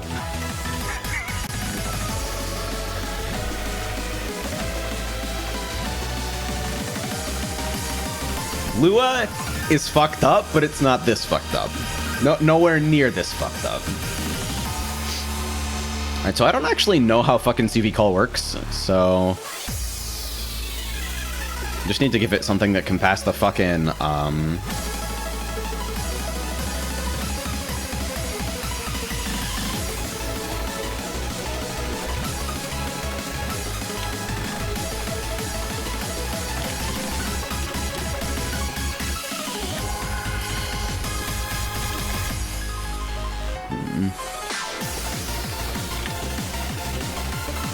Does this work?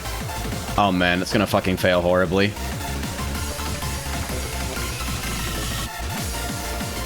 What did I fucking do earlier? Let me actually look at the fucking documentation for this, because I probably used it wrong when I used it the last time.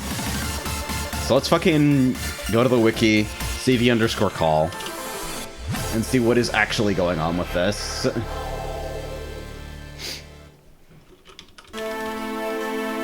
No! Nightmare! Nightmare, nightmare, nightmare!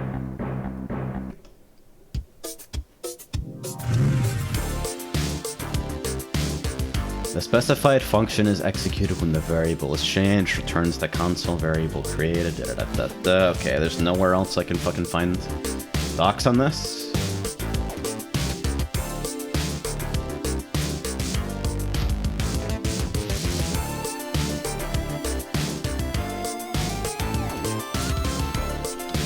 Okay, it's also fucking mentioned in the constants page, but with under no more detail. So I guess I'm actually just taking a fucking guess, huh?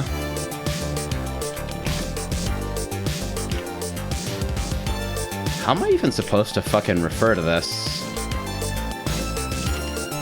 I'm just going to assume that, like, this is the actual correct way to refer to the function in this context, maybe?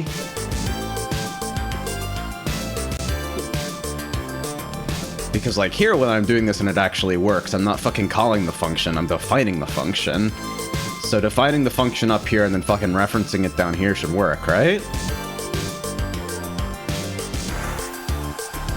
Oh god, please. Please. Okay, it didn't immediately fucking succeed, so... Now let's try to set fucking,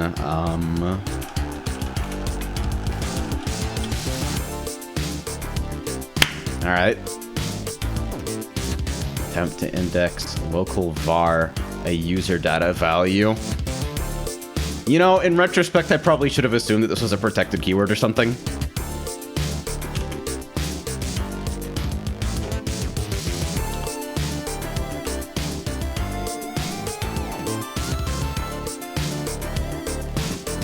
And ask, when are we getting sockets in Kart, Lua? Dude, I want to fucking write a Discord bridge.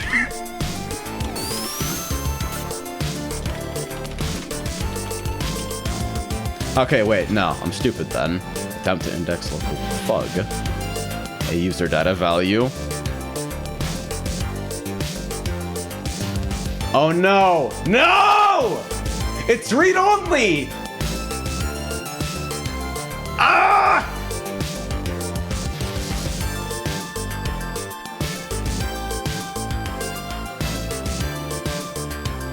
It's read-only. That's why we have all these fucking horrible hacks.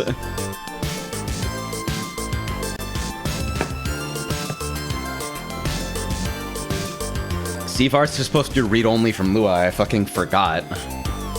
So I could try the worst thing ever, which would be to do...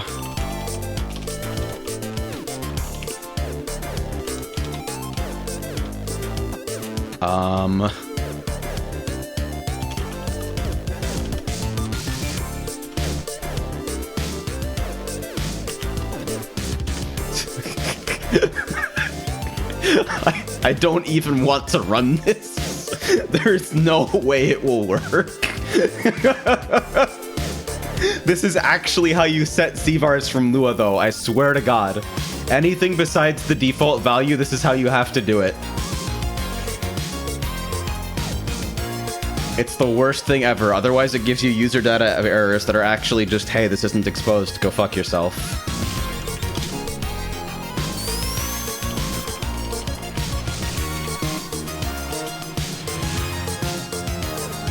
Players he expected got nil. How the fuck is server... Oh, I know how server's nil in that context. God damn it!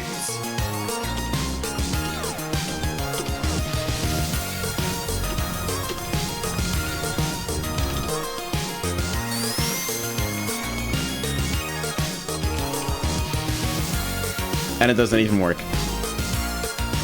I hate this.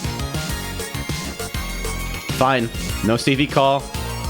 No function reference.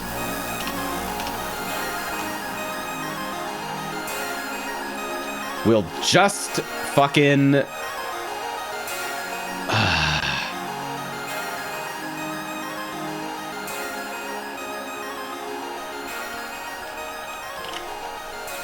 We'll just do this.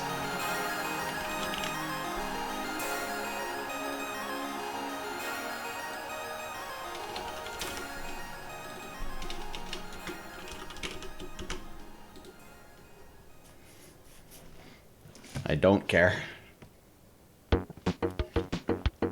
This is the most appropriate fucking music for my mood right now.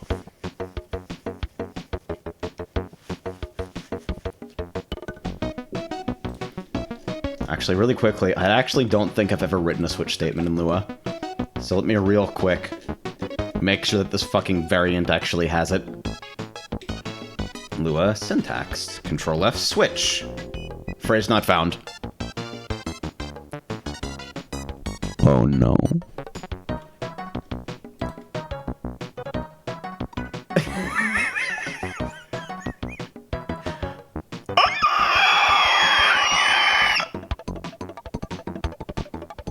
There's no switch.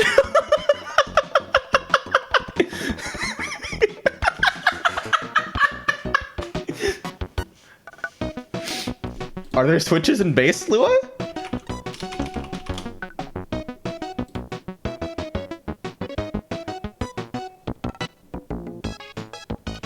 Lua lacks a C-style switch statement.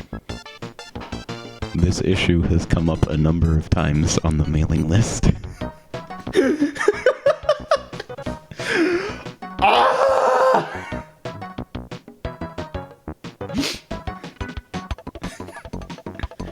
Okay, fuck it. You know what? This is fine.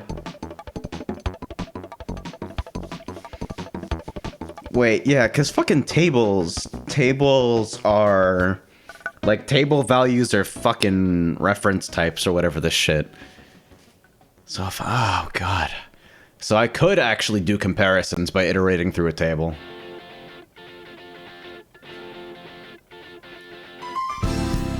You know, fuck it. It stays like this. I don't care.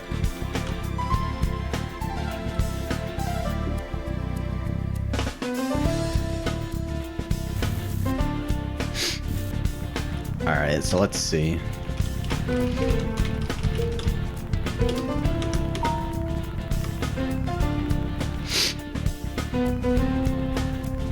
Okay, so the basic functionality seems to work, at least.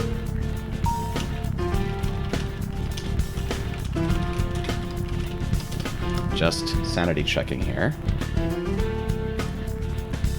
Alright, so it's correctly assigning everyone with the fucking team code in their name to that team. So this is like the feature that really needs to exist for tournament hosts, because they need some way of getting people into the correct team. And I think this was actually Phosphor's suggestion initially, that like, if you're playing for a team, may as well have your in-game name as like TSM Tyrone-sama or whatever. And so we can search for that in the name and use it to fucking assign teams instead of requiring anything more complicated. Yanis, does anyone use Moonscript for Kart? What the fuck?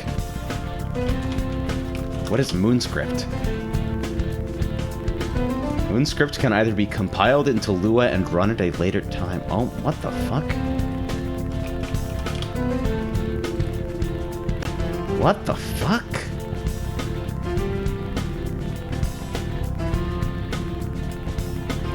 Because it compiles right into Lua code. It is completely compatible with alternative Lua implementations like Lua JIT, and is also compatible with all existing Lua code and libraries. You wanna fucking bet?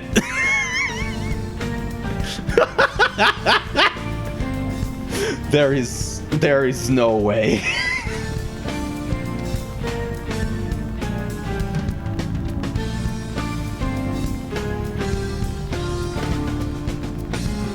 Okay, so we have team codes. They seem to, like, work.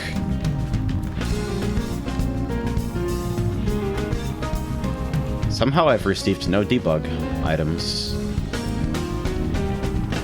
Where am I fucking... Am I getting a warning somewhere? I bet I am. There's probably code that's not running. Alright, 509, attempt to index global P and number value. Of course it's number value, because lest we forget, Kart also defines, or base SRB2, defines a variable for every single letter of the alphabet in both upper and lowercase. It gives it a number value. So what am I doing on 509? Oh, okay, because here I'm fucking iterating through, yeah.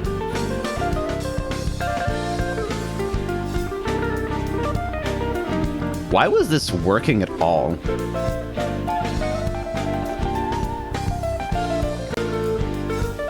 That's really confusing, actually.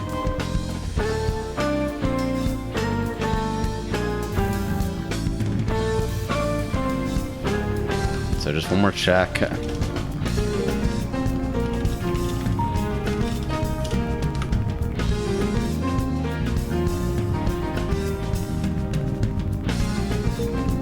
Ian says, I mean, all the Kart Lua does is change the integer types, right? But that should be opaque to Moonscript. Oh, jeez. How is this shit supposed to work, even?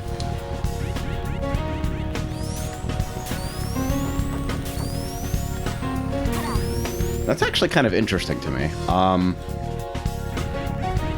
Not normal performance. Don't think that's my script. Maybe, hopefully.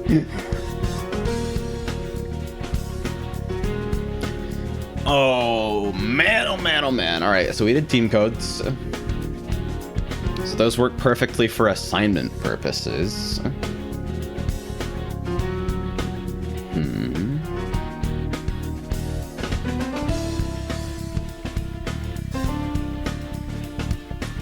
So next is just doing alternate display names for teams, which is I can just do the same fucking horrible, ugly thing that I do here.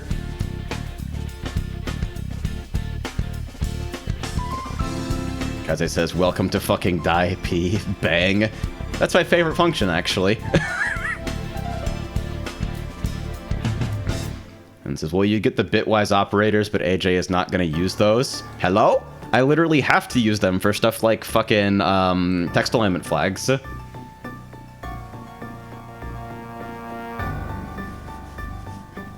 Donna Soul soundtrack comes up again.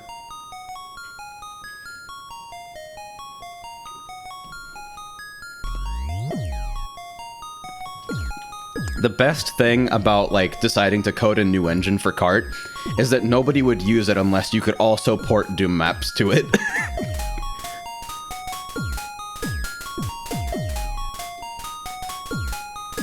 Oh yeah, wait, Yamajet is in this collection, I forgot, hold on. Yamajet's fucking submission to Sky Tower Rising is by far my favorite.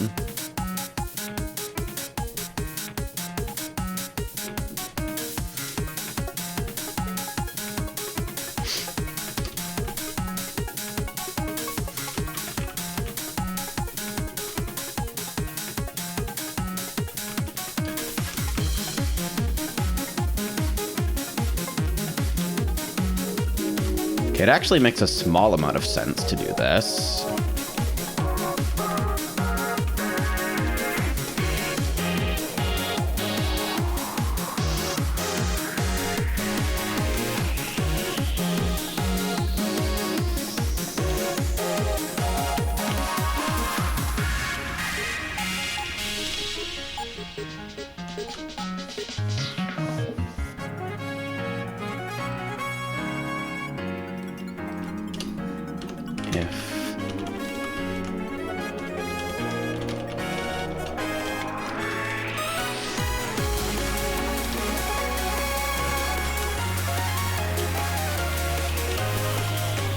This might work. First try.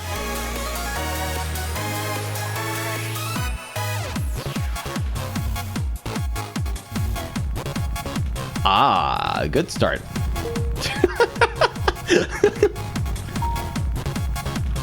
Let's see. All right, definitely not. Oh, it's because I'm fucking reading dot value, not dot string. Which are different things because... Like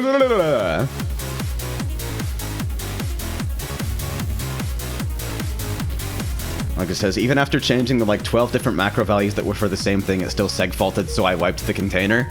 The best thing about that is that apparently it has to do with the fucking file name packet that's sent, that's like constructed to tell, for the server to tell clients what mods it's running. That packet was the limitation. And we fixed it by adding another packet.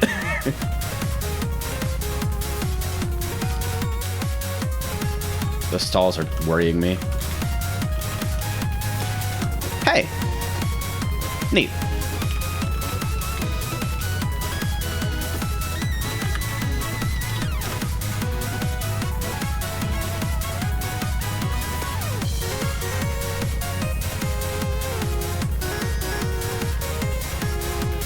Ian says, wait, hang on. That packet was the limitation. I get that. But instead of fixing that packet, you made another one? Yes, and it broke the netcode. The game is like... The in-game downloader is fucking crazy right now because of the changes made required to fucking add another packet. The netcode is apparently like a fucking panther lurking in, like, the main dev's basement. Like, just throw it stakes sometimes and try not to think about it too much. Fena says, if you could figure out how to hijack the character selection screen to accept more than 128, like an actual Mugen character select screen, I would throw money at you, but this is its own beast and I'm terrified. See, it used to be 64 max. My server was the first to hit the 64 max while being somewhere where people actually played. So I asked Wolfs to raise it to 128, and he was like, sure, okay. And then I asked him later to raise it to 256, and he's like, fuck no, this was a mistake. I'm never doing that again.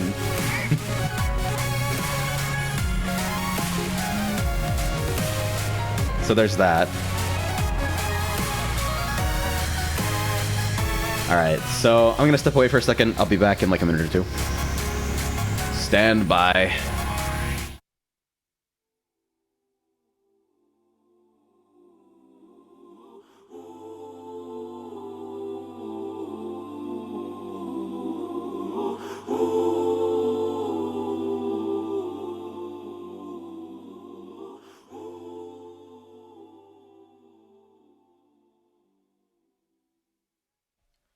東に向いてるプライム目がけて差し込んだ光に瞳を開いたら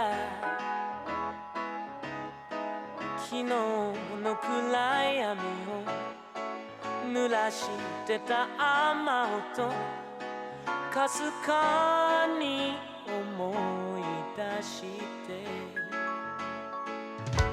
表はきっと透き通るような空の色慌てて飛び立つ翼よ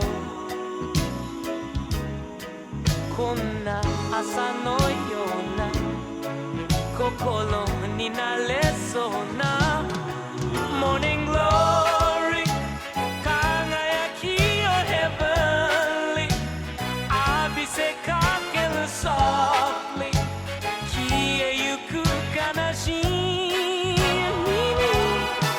Morning Glory いつの日にも Surely 君のそばに Dearly 愛はあるから昨日の夢覚めずにまで寝ぼけている街並みさえ動き出すよほらもうすぐにこんな朝のような心になれるなら Morning Glory いつの日にも Surely 君のそばに Dearly 愛はあるから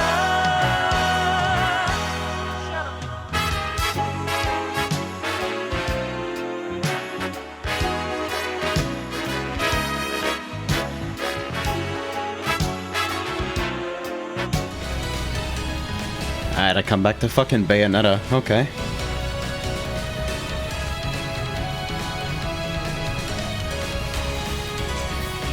Alright, so what can we cross off the to-do list? Team name and code overrides. Done! Fucked! Destroyed! Team selection for the above. Done! Fucked! Destroyed again! Okay.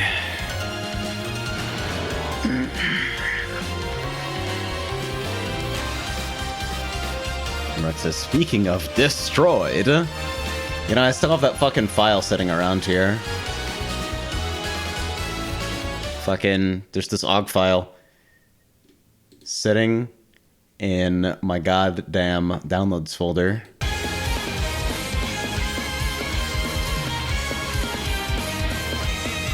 So in the most hilarious twist of fate ever here, like this is playing, sure, but the album art that Fubar chose for it is the picture of my fucking government-issued photo ID that I sent to Blizzard to have my account deleted. So I actually would just have completely doxed myself if my music player was on screen. That is the weirdest fucking thing that has ever happened to me.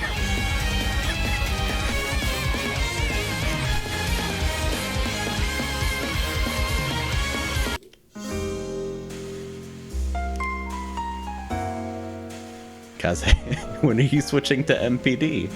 Probably never.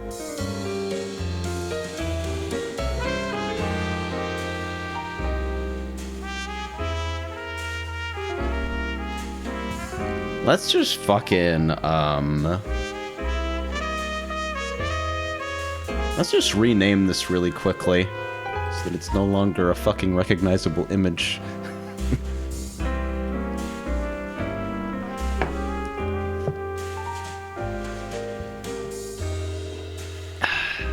Rock says, thank God you have stream layouts figured out. I mean, like, I kind of have stream layouts figured out, and then sometimes I hit a button and this happens. Nice autofocus, you fucking moron.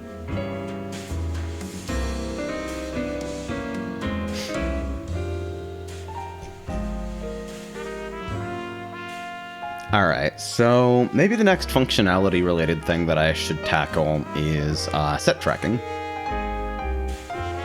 I don't know what kind of fucking UI I want to do for that, but that's mostly because I don't know what I want to do with the UI in general. Like, this shit? The fucking score display that I have currently? This is literally like the stock string drawing functions and that's it. I want to do better than that.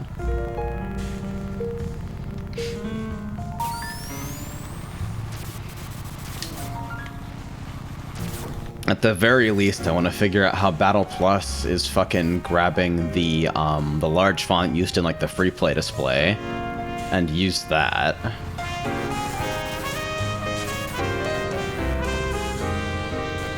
Like, I get that polish doesn't matter and all that, but I feel like it would actually visually read better. Bonk.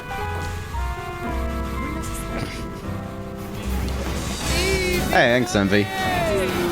Enjoy your Tyrone W, Spagooters. Zar says, I get that I can do better and whatnot, but the stock text actually looks fine. I like the fucking scenario that I've created here, by the way.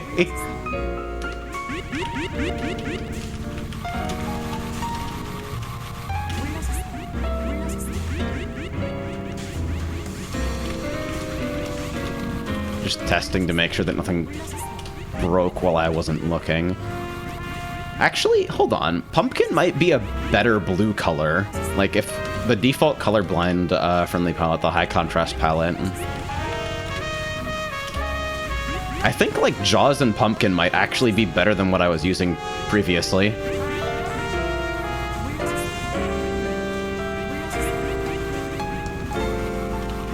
Thanos also mentioned green and lavender. Yeah, because something about, like, World of Tanks doing that. So what green would I use? Swamp is pretty dark. Robohood's pretty dark.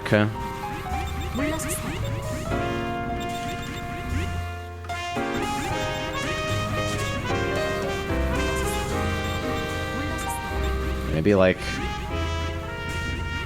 Zar says, yeah, if colorblind is your target, blindness is your target, green/red is ideal. The most common type of colorblindness is red-green colorblindness. You are on Mega Crack.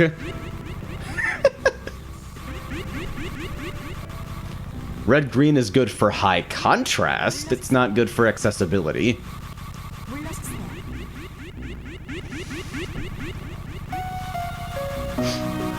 Don't you fucking feels me! I didn't ask for this!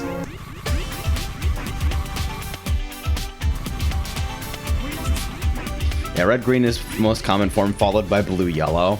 So yeah, I can see, generally games that give a shit about being colorblind friendly will go, blue-orange by default, because it's the most likely to be safe for the widest section of the population, from what I understand. If I'm going to do randomized palettes, I want all of them to have a large value difference in addition to a large hue difference to be somewhat colorblind friendly, but I also kind of want a way to quickly bail out and go to, like, a likely to be safe colorblind palette in pre-race. How are there so many fucking audio assets in the Dawn of Souls soundtrack?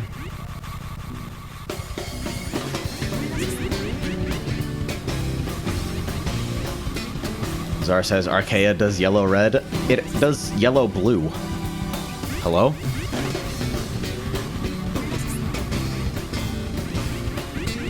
Les says, since DDR Extreme music was playing, does anyone remember how the How to Play a Track music used to be recognizable in almost every arcade? Hold on. Hold on, let me get you. Let's see.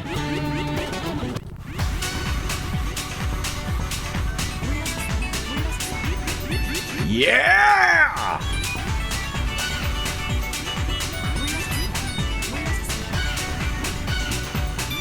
Those fucking hits are so good. Quickly, dance like the beginner helper. Keep your fucking feet on the center panel at all times. So like, maybe either Robohood or like, of course fucking Bag comes on. I'm gonna leave that. Either Robohood or Swamp, and then for like a lavender-ish. We probably have a literal lavender, right?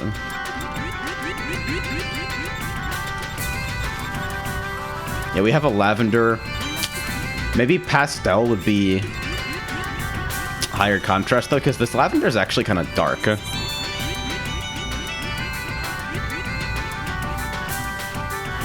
Like, if we do fucking FR, color, lavender. What was it? Like, these are both fairly dark. Even if the hue difference is really large, the value difference could be larger. So... I feel like mint?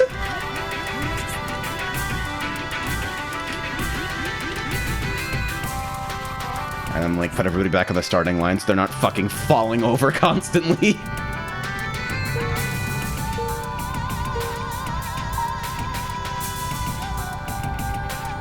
That doesn't look bad, I think. Let's see how bad it is if I assume the worst.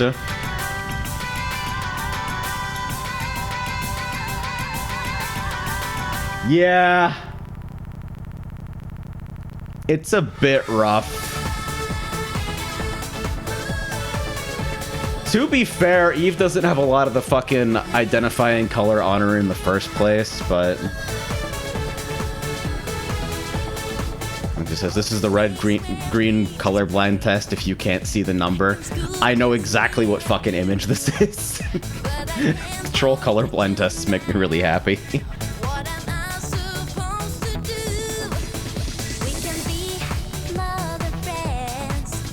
So what is this right now? This is lavender and mint. So let's add that to the fucking provisional palette list and just see.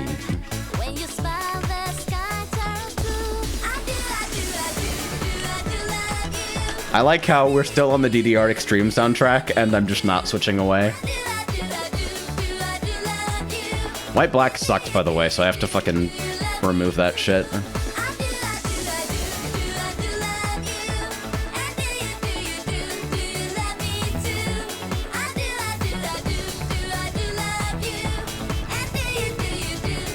Like, this palette just exists because I'm fucking biased and think it looks cute. I don't know.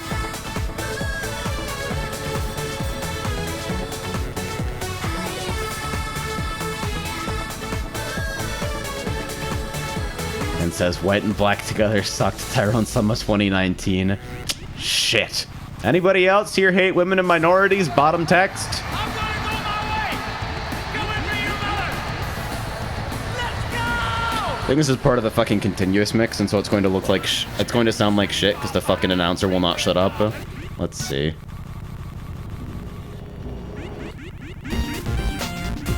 Sonic Advance 3, neat.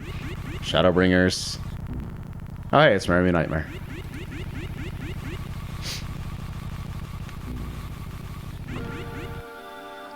See those random stalls? That shit doesn't make any sense. I don't think it's me. I don't think it's my script. Because that doesn't make any sense. It's not tied to anything. But I also have no profiler, so I'll never be 100% sure.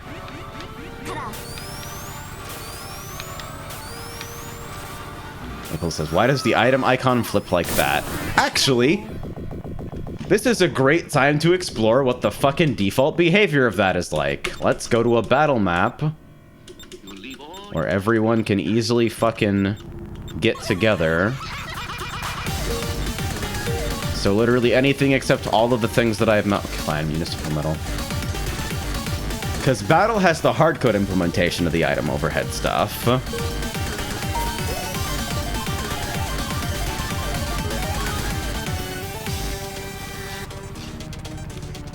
And so if I fucking drive over to somebody somewhere...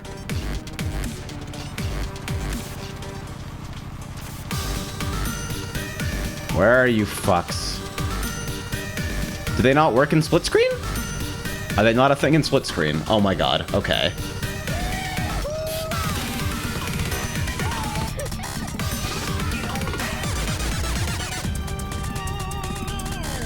What? Alright, so with this view up, driving from here, actually the worst hack imaginable. Alright, so that's staying solid. So I think maybe I'm adjusting the angle on the fucking tracer instead of on the object itself. Because I remain unable to make that behavior happen in battle, so I probably did something wrong. So naturally, it makes sense for me to immediately, well, first things first, go to my dev config and do, var underscore, what is the fucking CVAR called? What did I call the CVAR? Item spy everyone. That's not a string value, that's a fucking enum value, so no quotes required. Let me actually take a look at the item spy code and see what's going on.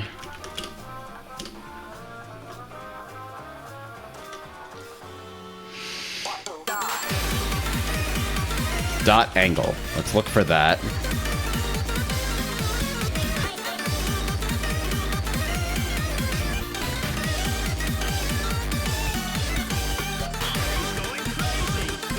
This doesn't make any sense, and I don't know why I'm doing it. So we're gonna fucking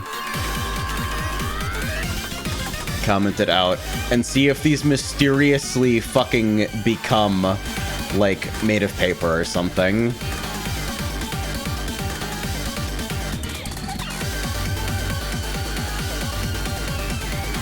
Okay, so now it's worse, I think. Or now it's exactly the same.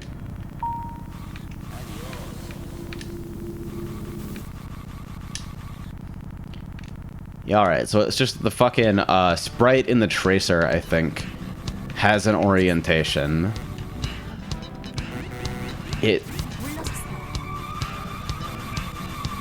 This doesn't happen in split screen, but it's because these aren't displayed in split screen normally.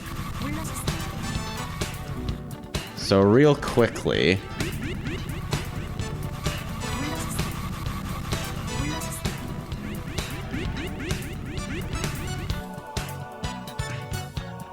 What the fuck? I don't even know why that's happening.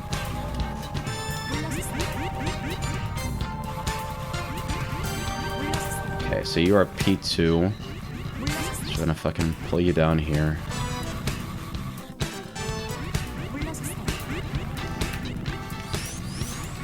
No, you're actually P1.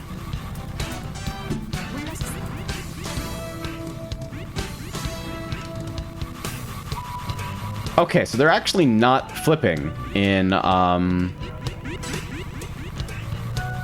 Okay, so they're specifically broken in split screen.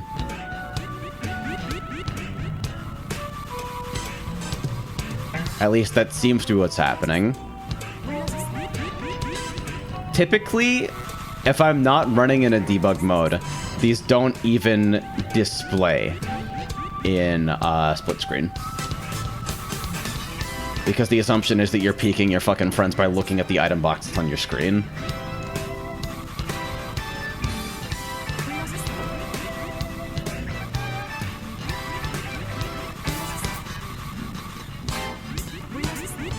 And as that running 2 different graphics contexts from a single game engine, that's actually pretty impressive. The synchronization of that is a real pain.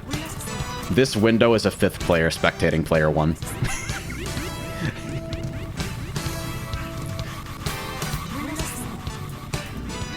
Yeah. Man, you should see the fucking shit the software renderer does, though. Let me actually take a brief tangent.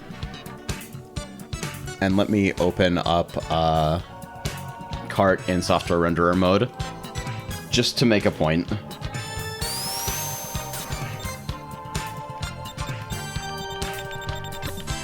We'll go to VV, where it's the most obvious thing on the planet. Because guess what the fucking Doom engine doesn't have a concept of? I'll give you a hint. It's the fucking Z-axis.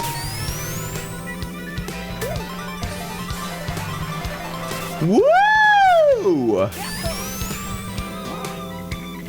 Nausea-inducing fake perspective, boys!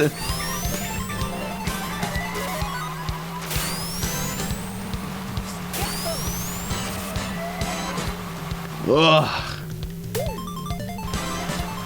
It's fucking bad. Incorrect projection matrix. It's that the fucking, I actually think it may legitimately all be Y-shearing here. Or something. Like, just look at the fucking way everything warps when I'm going up or down slopes. Some people apparently aren't sensitive to this. I have discovered that I extremely am. Though it would ironically probably be worse at a higher frame rate.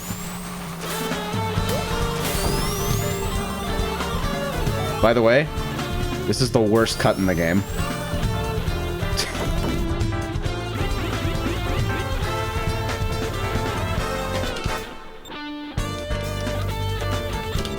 Let me get out of here.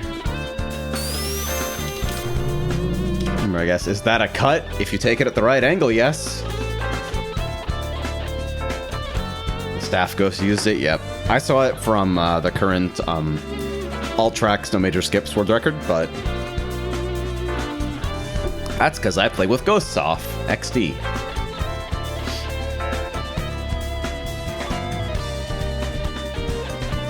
Okay, so have we verified that the overheads were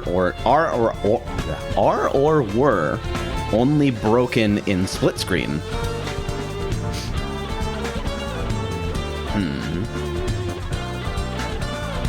Okay, how many people have fucking Kart and can actually like connect to a test server real quick?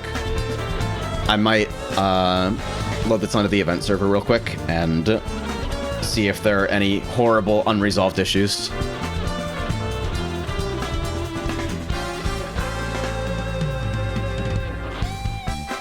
So first I have to actually log into my fucking server.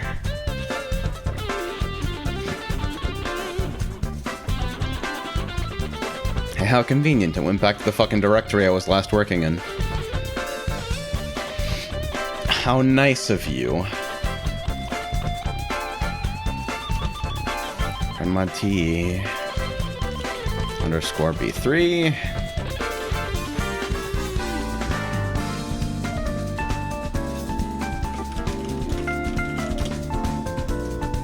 Alright.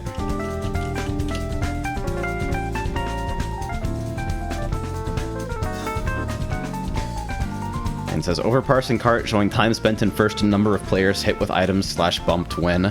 That's actually something I want to do, is just like a ridiculous, horrible stat tracking add-on that, like, it does the Rocket League thing where it shows you, like, your most noteworthy stat at the end of the game.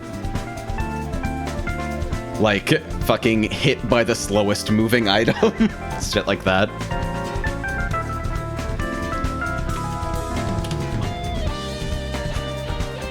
I think it'd be a fun little thing.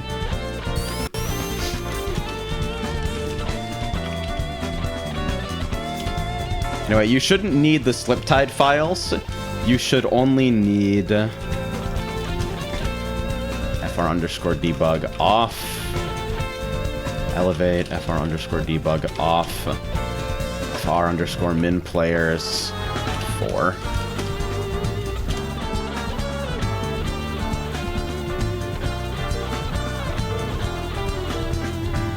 But yeah, you shouldn't need the files from Sliptide. You should just need the one add-on in the event folder.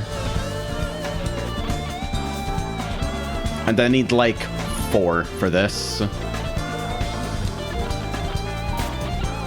When we get 4, I'll restart. This is the interpolation hack, by the way, which is why it's running at 60 FPS on your screen and 141 FPS on mine, instead of Lamau 35.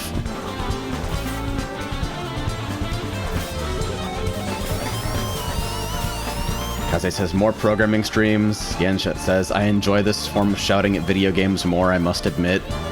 It's been interesting seeing how many people turn up for nice.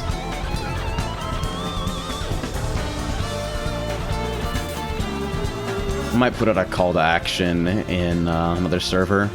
See if we can get... I mean, technically this will run with just 3.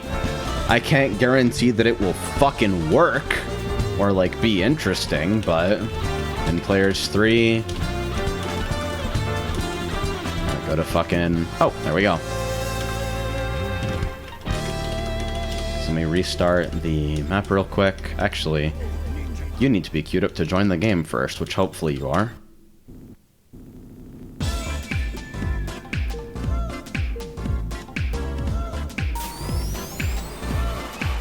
Still no cart music, because I have it turned off while I test. Otherwise, I get really, really tired of Daytona.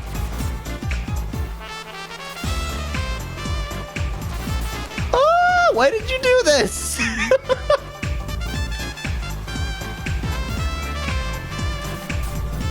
Why are you doing this?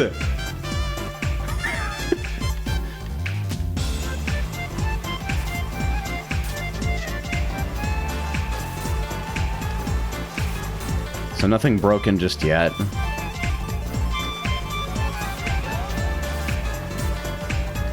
I'm waiting for horrible sync bugs to crop up when I do stuff like change CVARs in the middle of a race or whatever.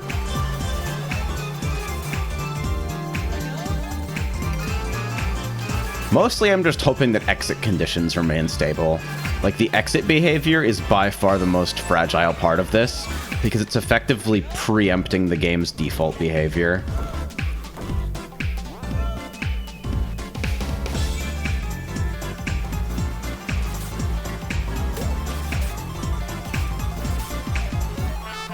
Great. Deck a banana when the only person behind me is my fucking teammate.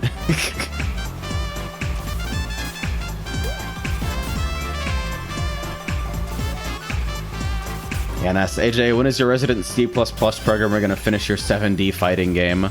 Oh god. Is it horrifying to you that I know the most about programming out of anybody in my fucking house? So what I probably should be.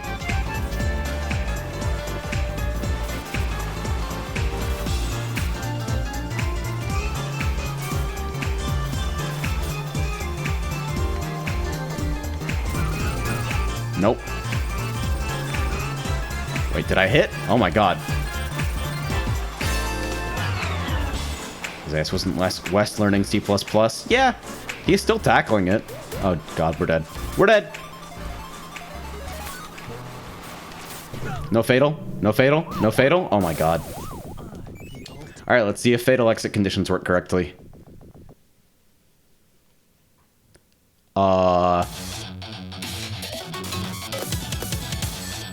What the fuck? That's not supposed to be how it works. Alright, so we'll have to look into that.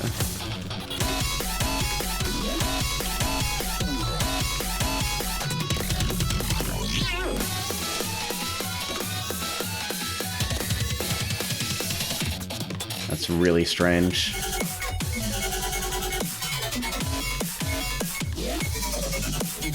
I should really have an alias that switches to Shadow and then switches to fucking Eve if Eve is present. So I don't have to fucking menu through everything.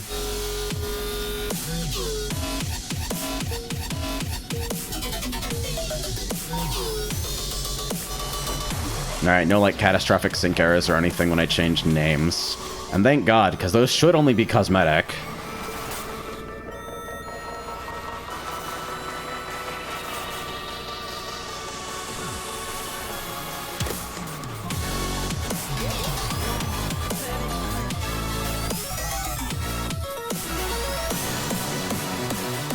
I have no fucking clue what's playing right now. Oh, of course, it's Black Ludo. Okay. The Rootage OST is a fucking mess, dude.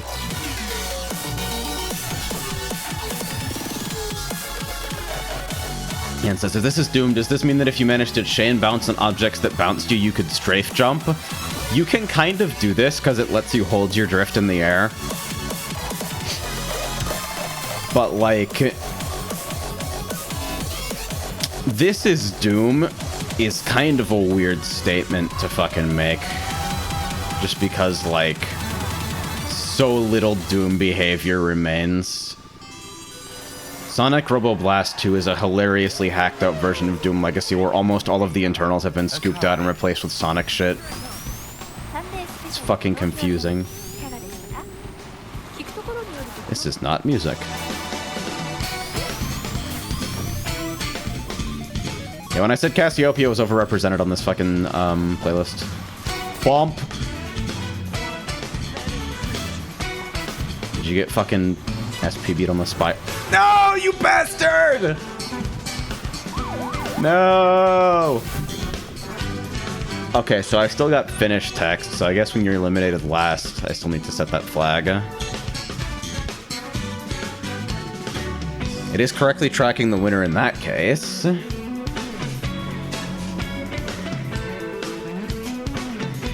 Chase says, man, the game looks smoother than usual. Yeah, I'm using the uncapped build. It's not real variable frame rate, it's interpolated, but, you know.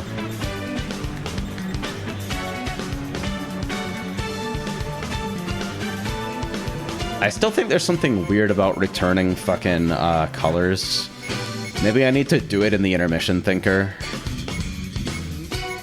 How does it work performance-wise? I mean, is it stable? Some things are visually broken, some things aren't interpolated.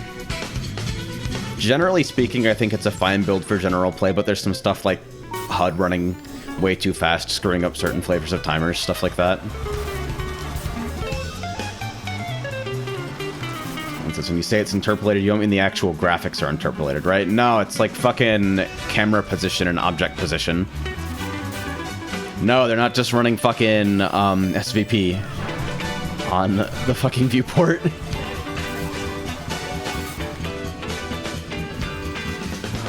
That would be fucking brain max as shit. That'd be like the most ridiculous way of doing this.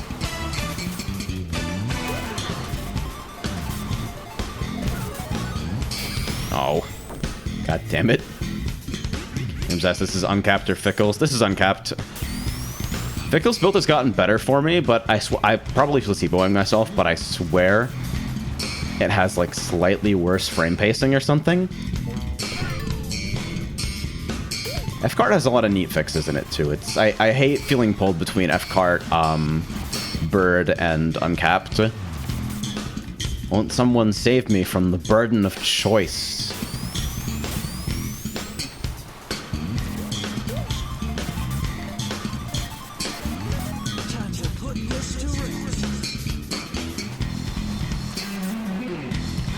Streamer, your code is broken. It says test orange name, but the name is in purple.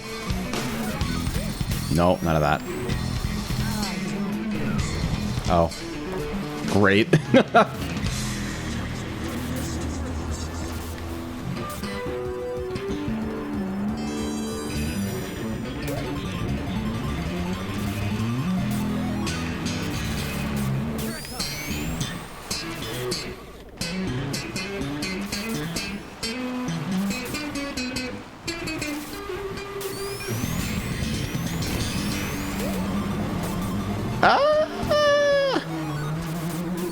James says, uncapped is really stupid. It runs over thinkers and interpolates like that instead of just for rendering. And it does the same to reset it back to what it should be before it ticks.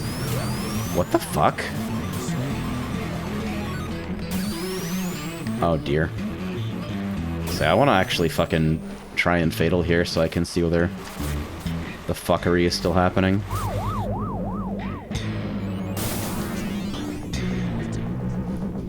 Yeah, it's registering that as a legit finish. It's like it's not being updated or scored correctly, yeah.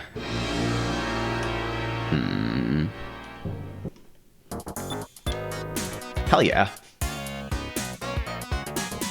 Alright, one more and then I'm gonna investigate the fucking fatal situation.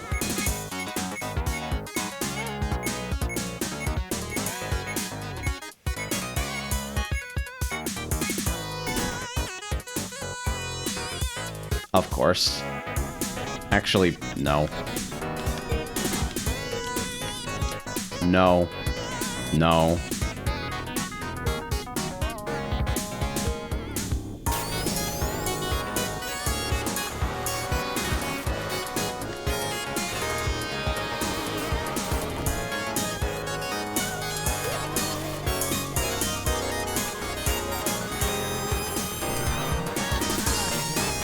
Ooh, that's fucking... The location those items were dropped makes this so ugly.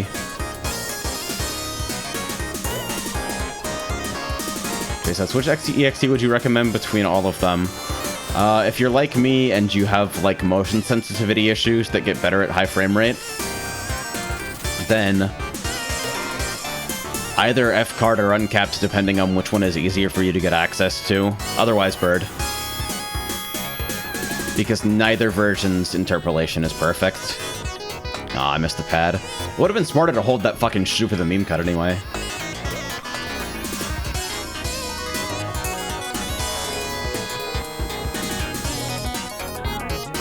Well, now I'm sandbagging Quad Orbeez in front.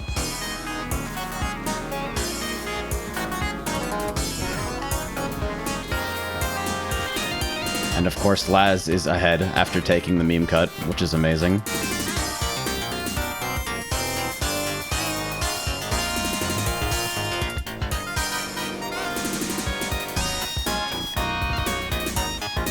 So the most stable is going to be the regular old Master.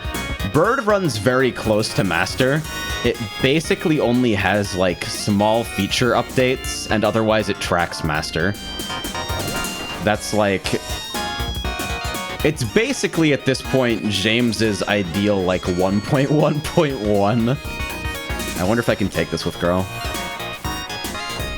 What the fuck? Like, I'm not aware of Bird having any features that are actually unstable. It's really just, like, tracking Master plus some cool additions. Nope, that's not happening either. Oh my god, though. I didn't die for it, which is shocking.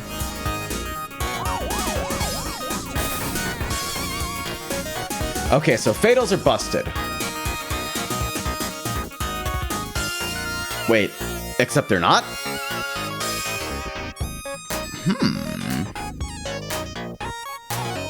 Interdasting. So something is going wrong with them, but...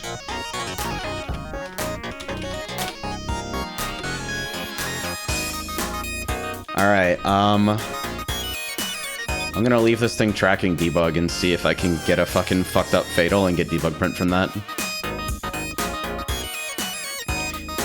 So it doesn't display fatal KO with the fun music, but I think it works otherwise. Yeah, as you've probably noticed, literally no HUD or, like, visual flair is implemented in this yet, besides, like, the bare minimum I need to verify that the mechanics are working.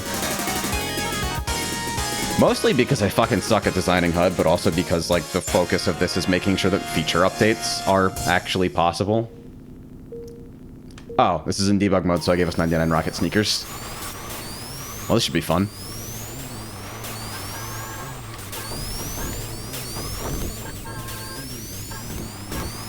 Speed run!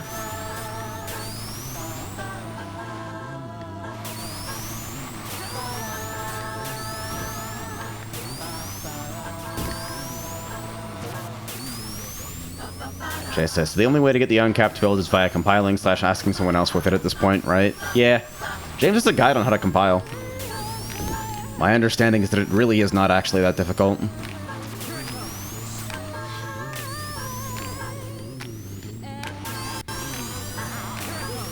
I'm probably gonna allow us to get fataled by just like, what? You guys fucking saw that shit, right?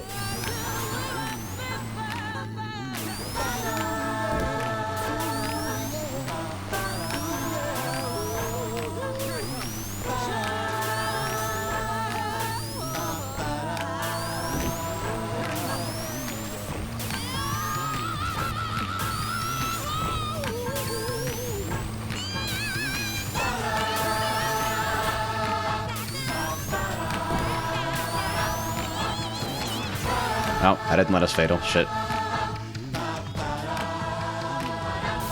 Alright, well, obviously, there's only one thing that can happen going forward here.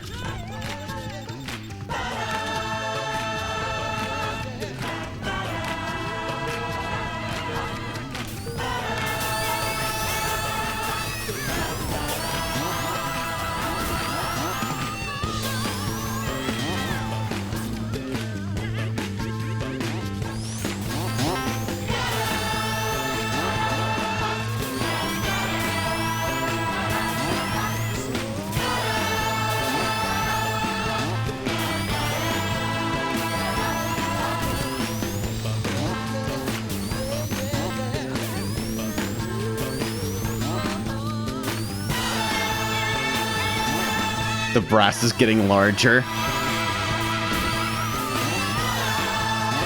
What? Ah, that was either my internet or the server?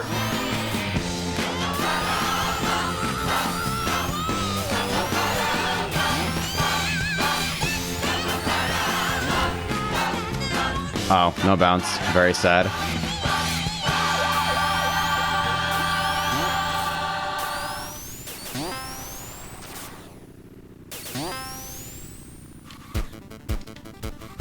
So I'm going to allow a fatal here just in hopes that it breaks.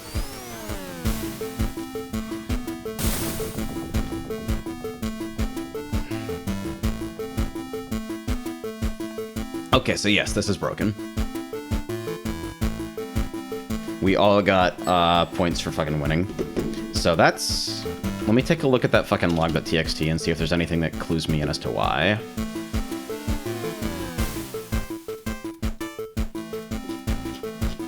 So let's control F fatal.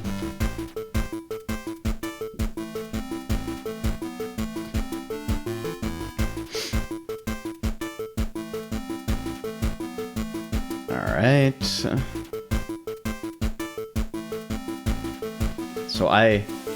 it apparently thinks I finished legit.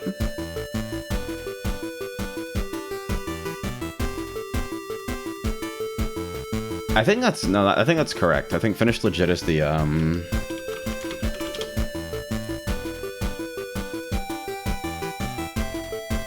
because it's setting exiting on me in the fatal handler. Am I still setting time over in Welcome to Fucking Die?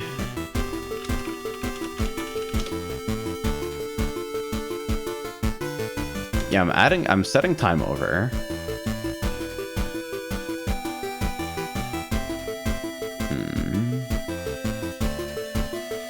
Zara says, I hope you enjoy having that theme stuck in your head for the next few hours, because goddamn, that melody is one hell of an earworm. Da-da, da-da-da.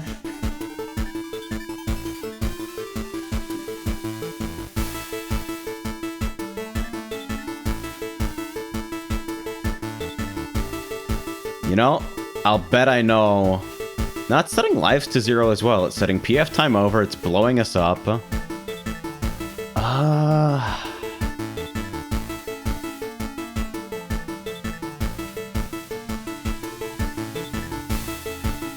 So, like, under those circumstances, you should know contest, right?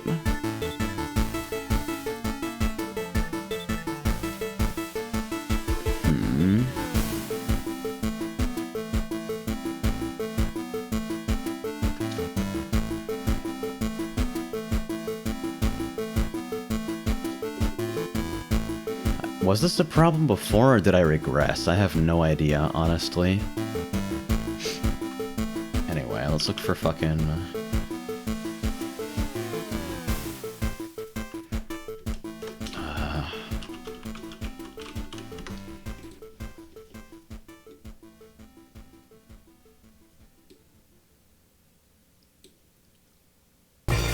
Ooh, wait.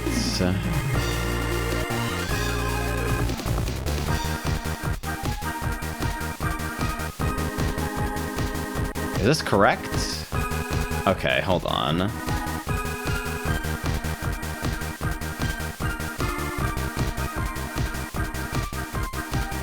me see if I can repro this locally. Let me pay attention.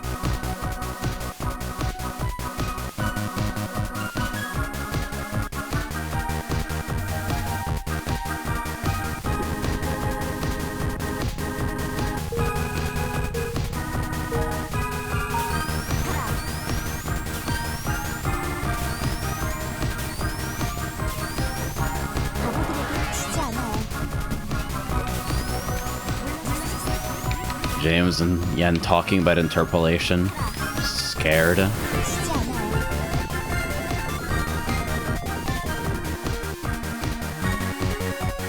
Alright, so that's a correct no contest.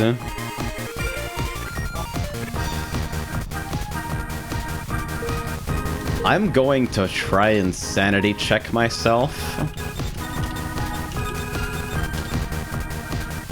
And make sure that it's not like a team-dependent issue. Because I don't understand what could be varying in these situations. Oh, shit.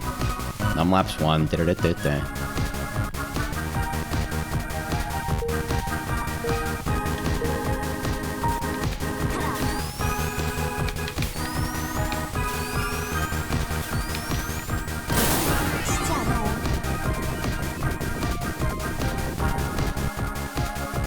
Oh my god, it is team dependent. Or that was just a fluke.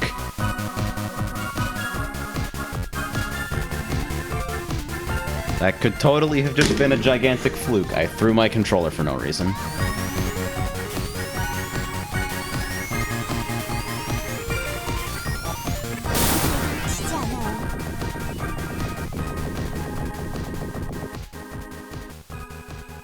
No shit. It's actually team dependent. Hey, Metopia, could you get the fuck out of my face for a second?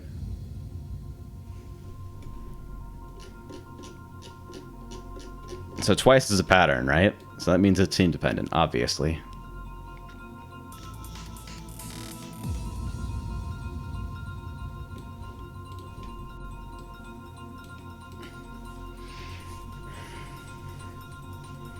So why would this be happening?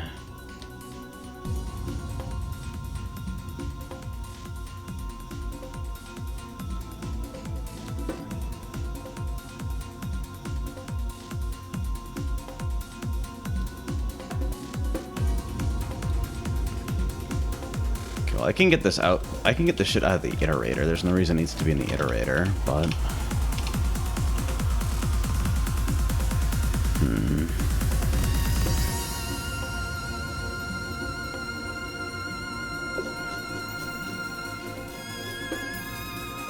Clearly it's blowing up everyone, like we can see that.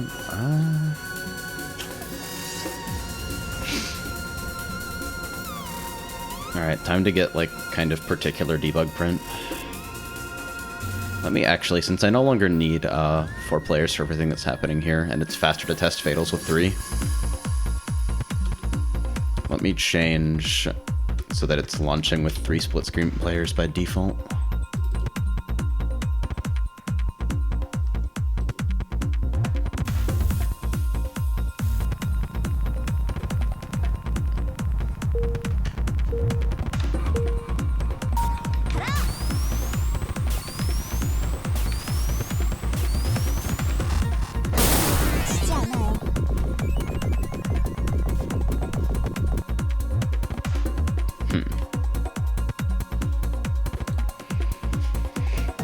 It's as if they don't have PF_time over.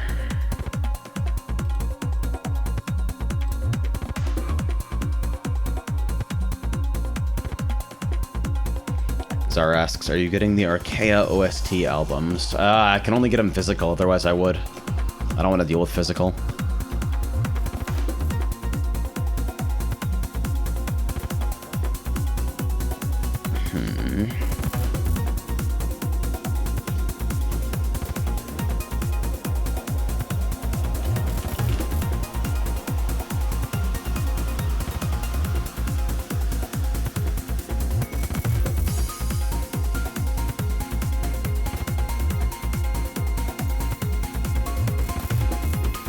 Let me look at, like, hey, stop that.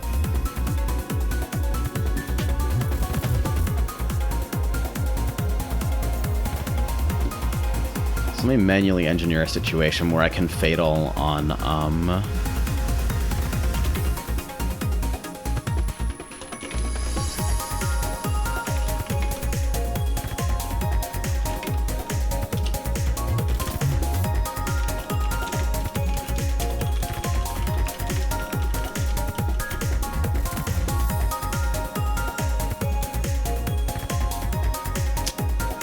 tricky. I'm just fucking sitting here trying to work out what might be wrong.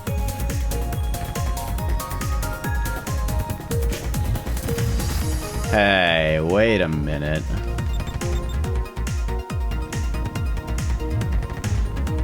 Okay. So that was just a load order thing. So after returning the map, that's working fine.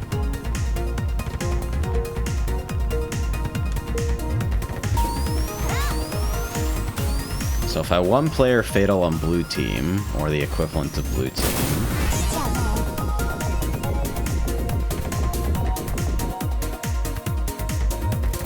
Okay. So it's specifically an issue that's happening with bailing out.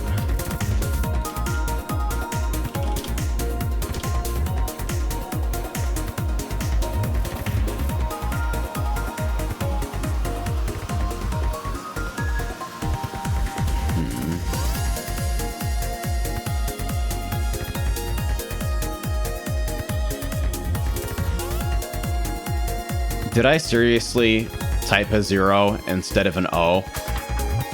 And that's why this is happening? That is the dumbest thing that I have ever done in my entire fucking life. That's not even how I should have written that function.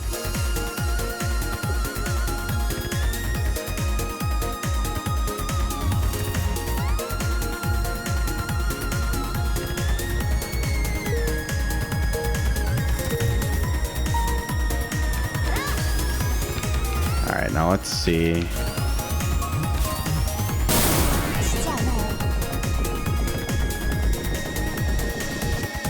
There. Okay.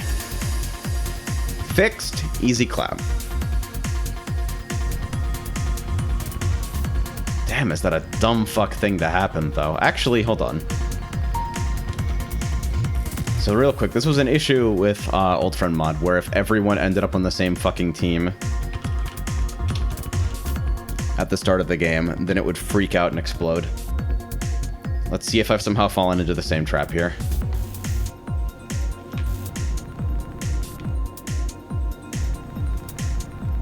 Okay, well, we're alive.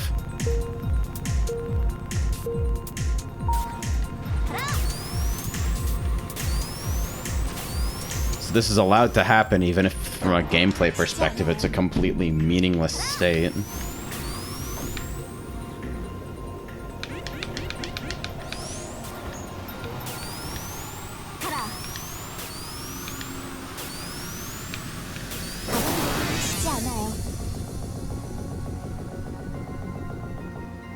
That's actually a completely fucking valid state.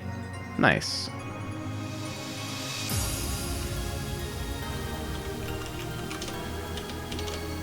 So where am I restoring team color? Where am I restoring player colors here? I think I'm doing it in init player.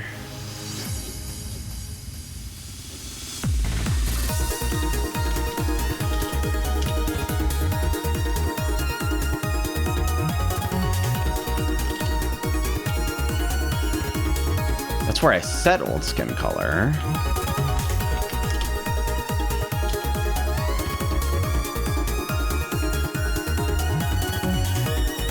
I'm setting it as this fucking thing maps. Okay. Just for fucking... I'm just gonna do this for safety.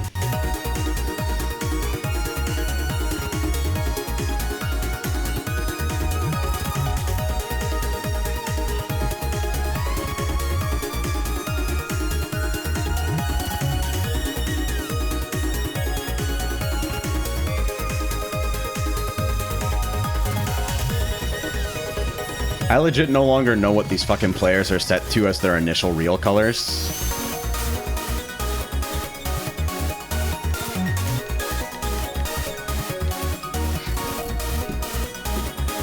Let's do something fucking that makes it super blatant.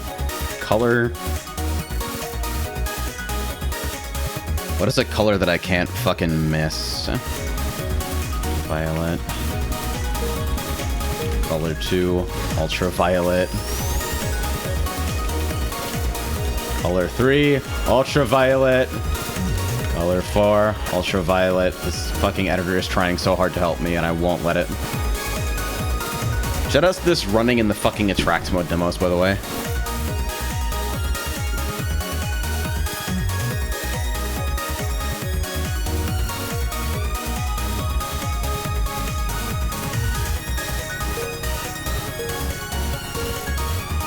So now if I fatal...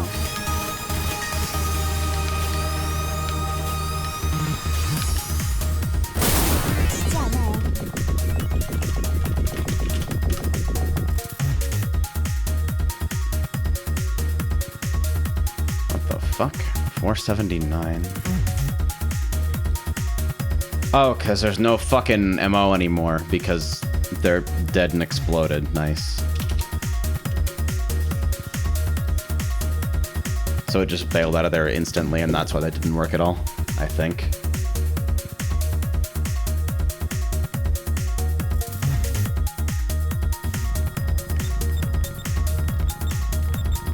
So everyone's fucking color looks like ultraviolet if I take a look at their character properties.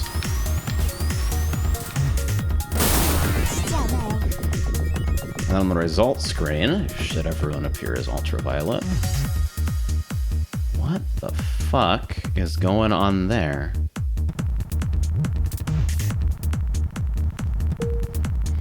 There's something seriously weird going on with player color.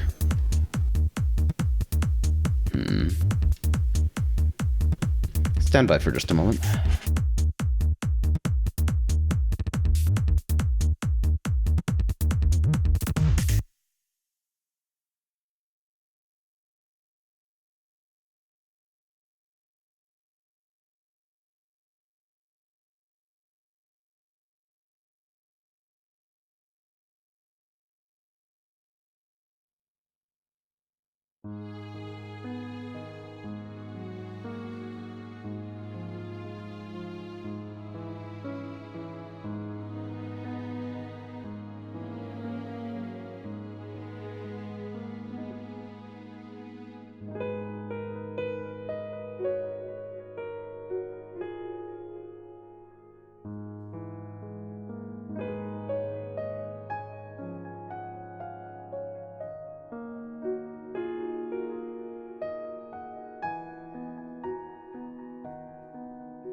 So, I still don't really have any fucking ideas regarding why p.skin color is behaving like this.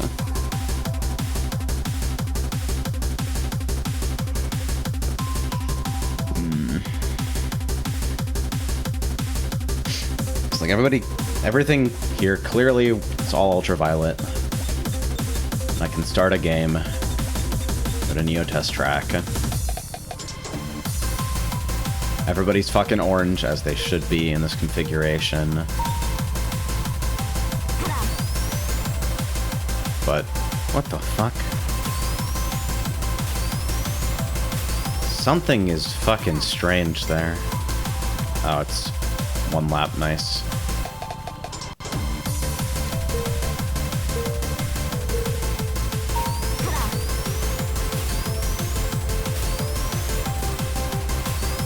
I bet what's happening is that the way I'm restarting is a fucked up,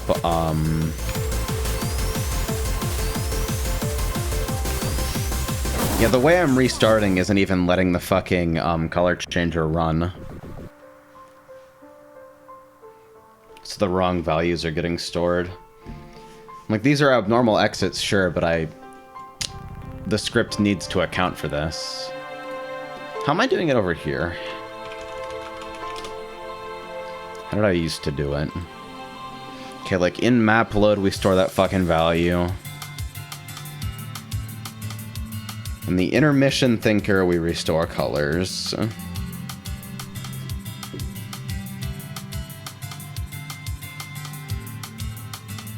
Yeah, in map load, we save the color information.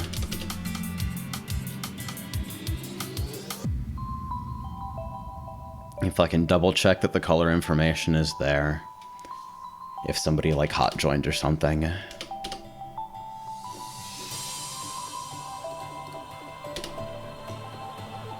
And then we literally just fucking slap that shit in an intermission thinker. That shouldn't work either, though. Oh god, this is so ugly.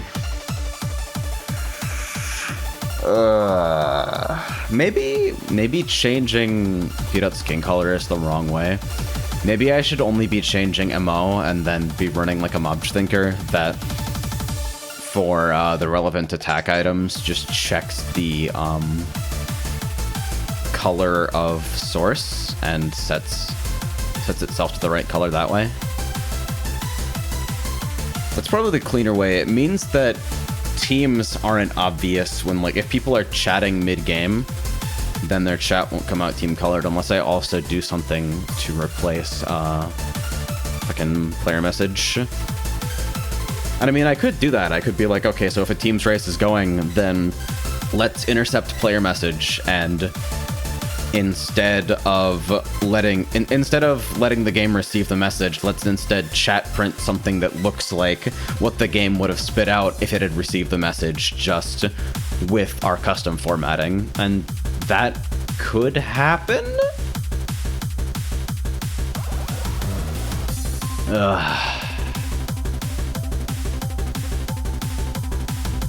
I don't know. I think I need to think about this a little bit more before I try to implement anything.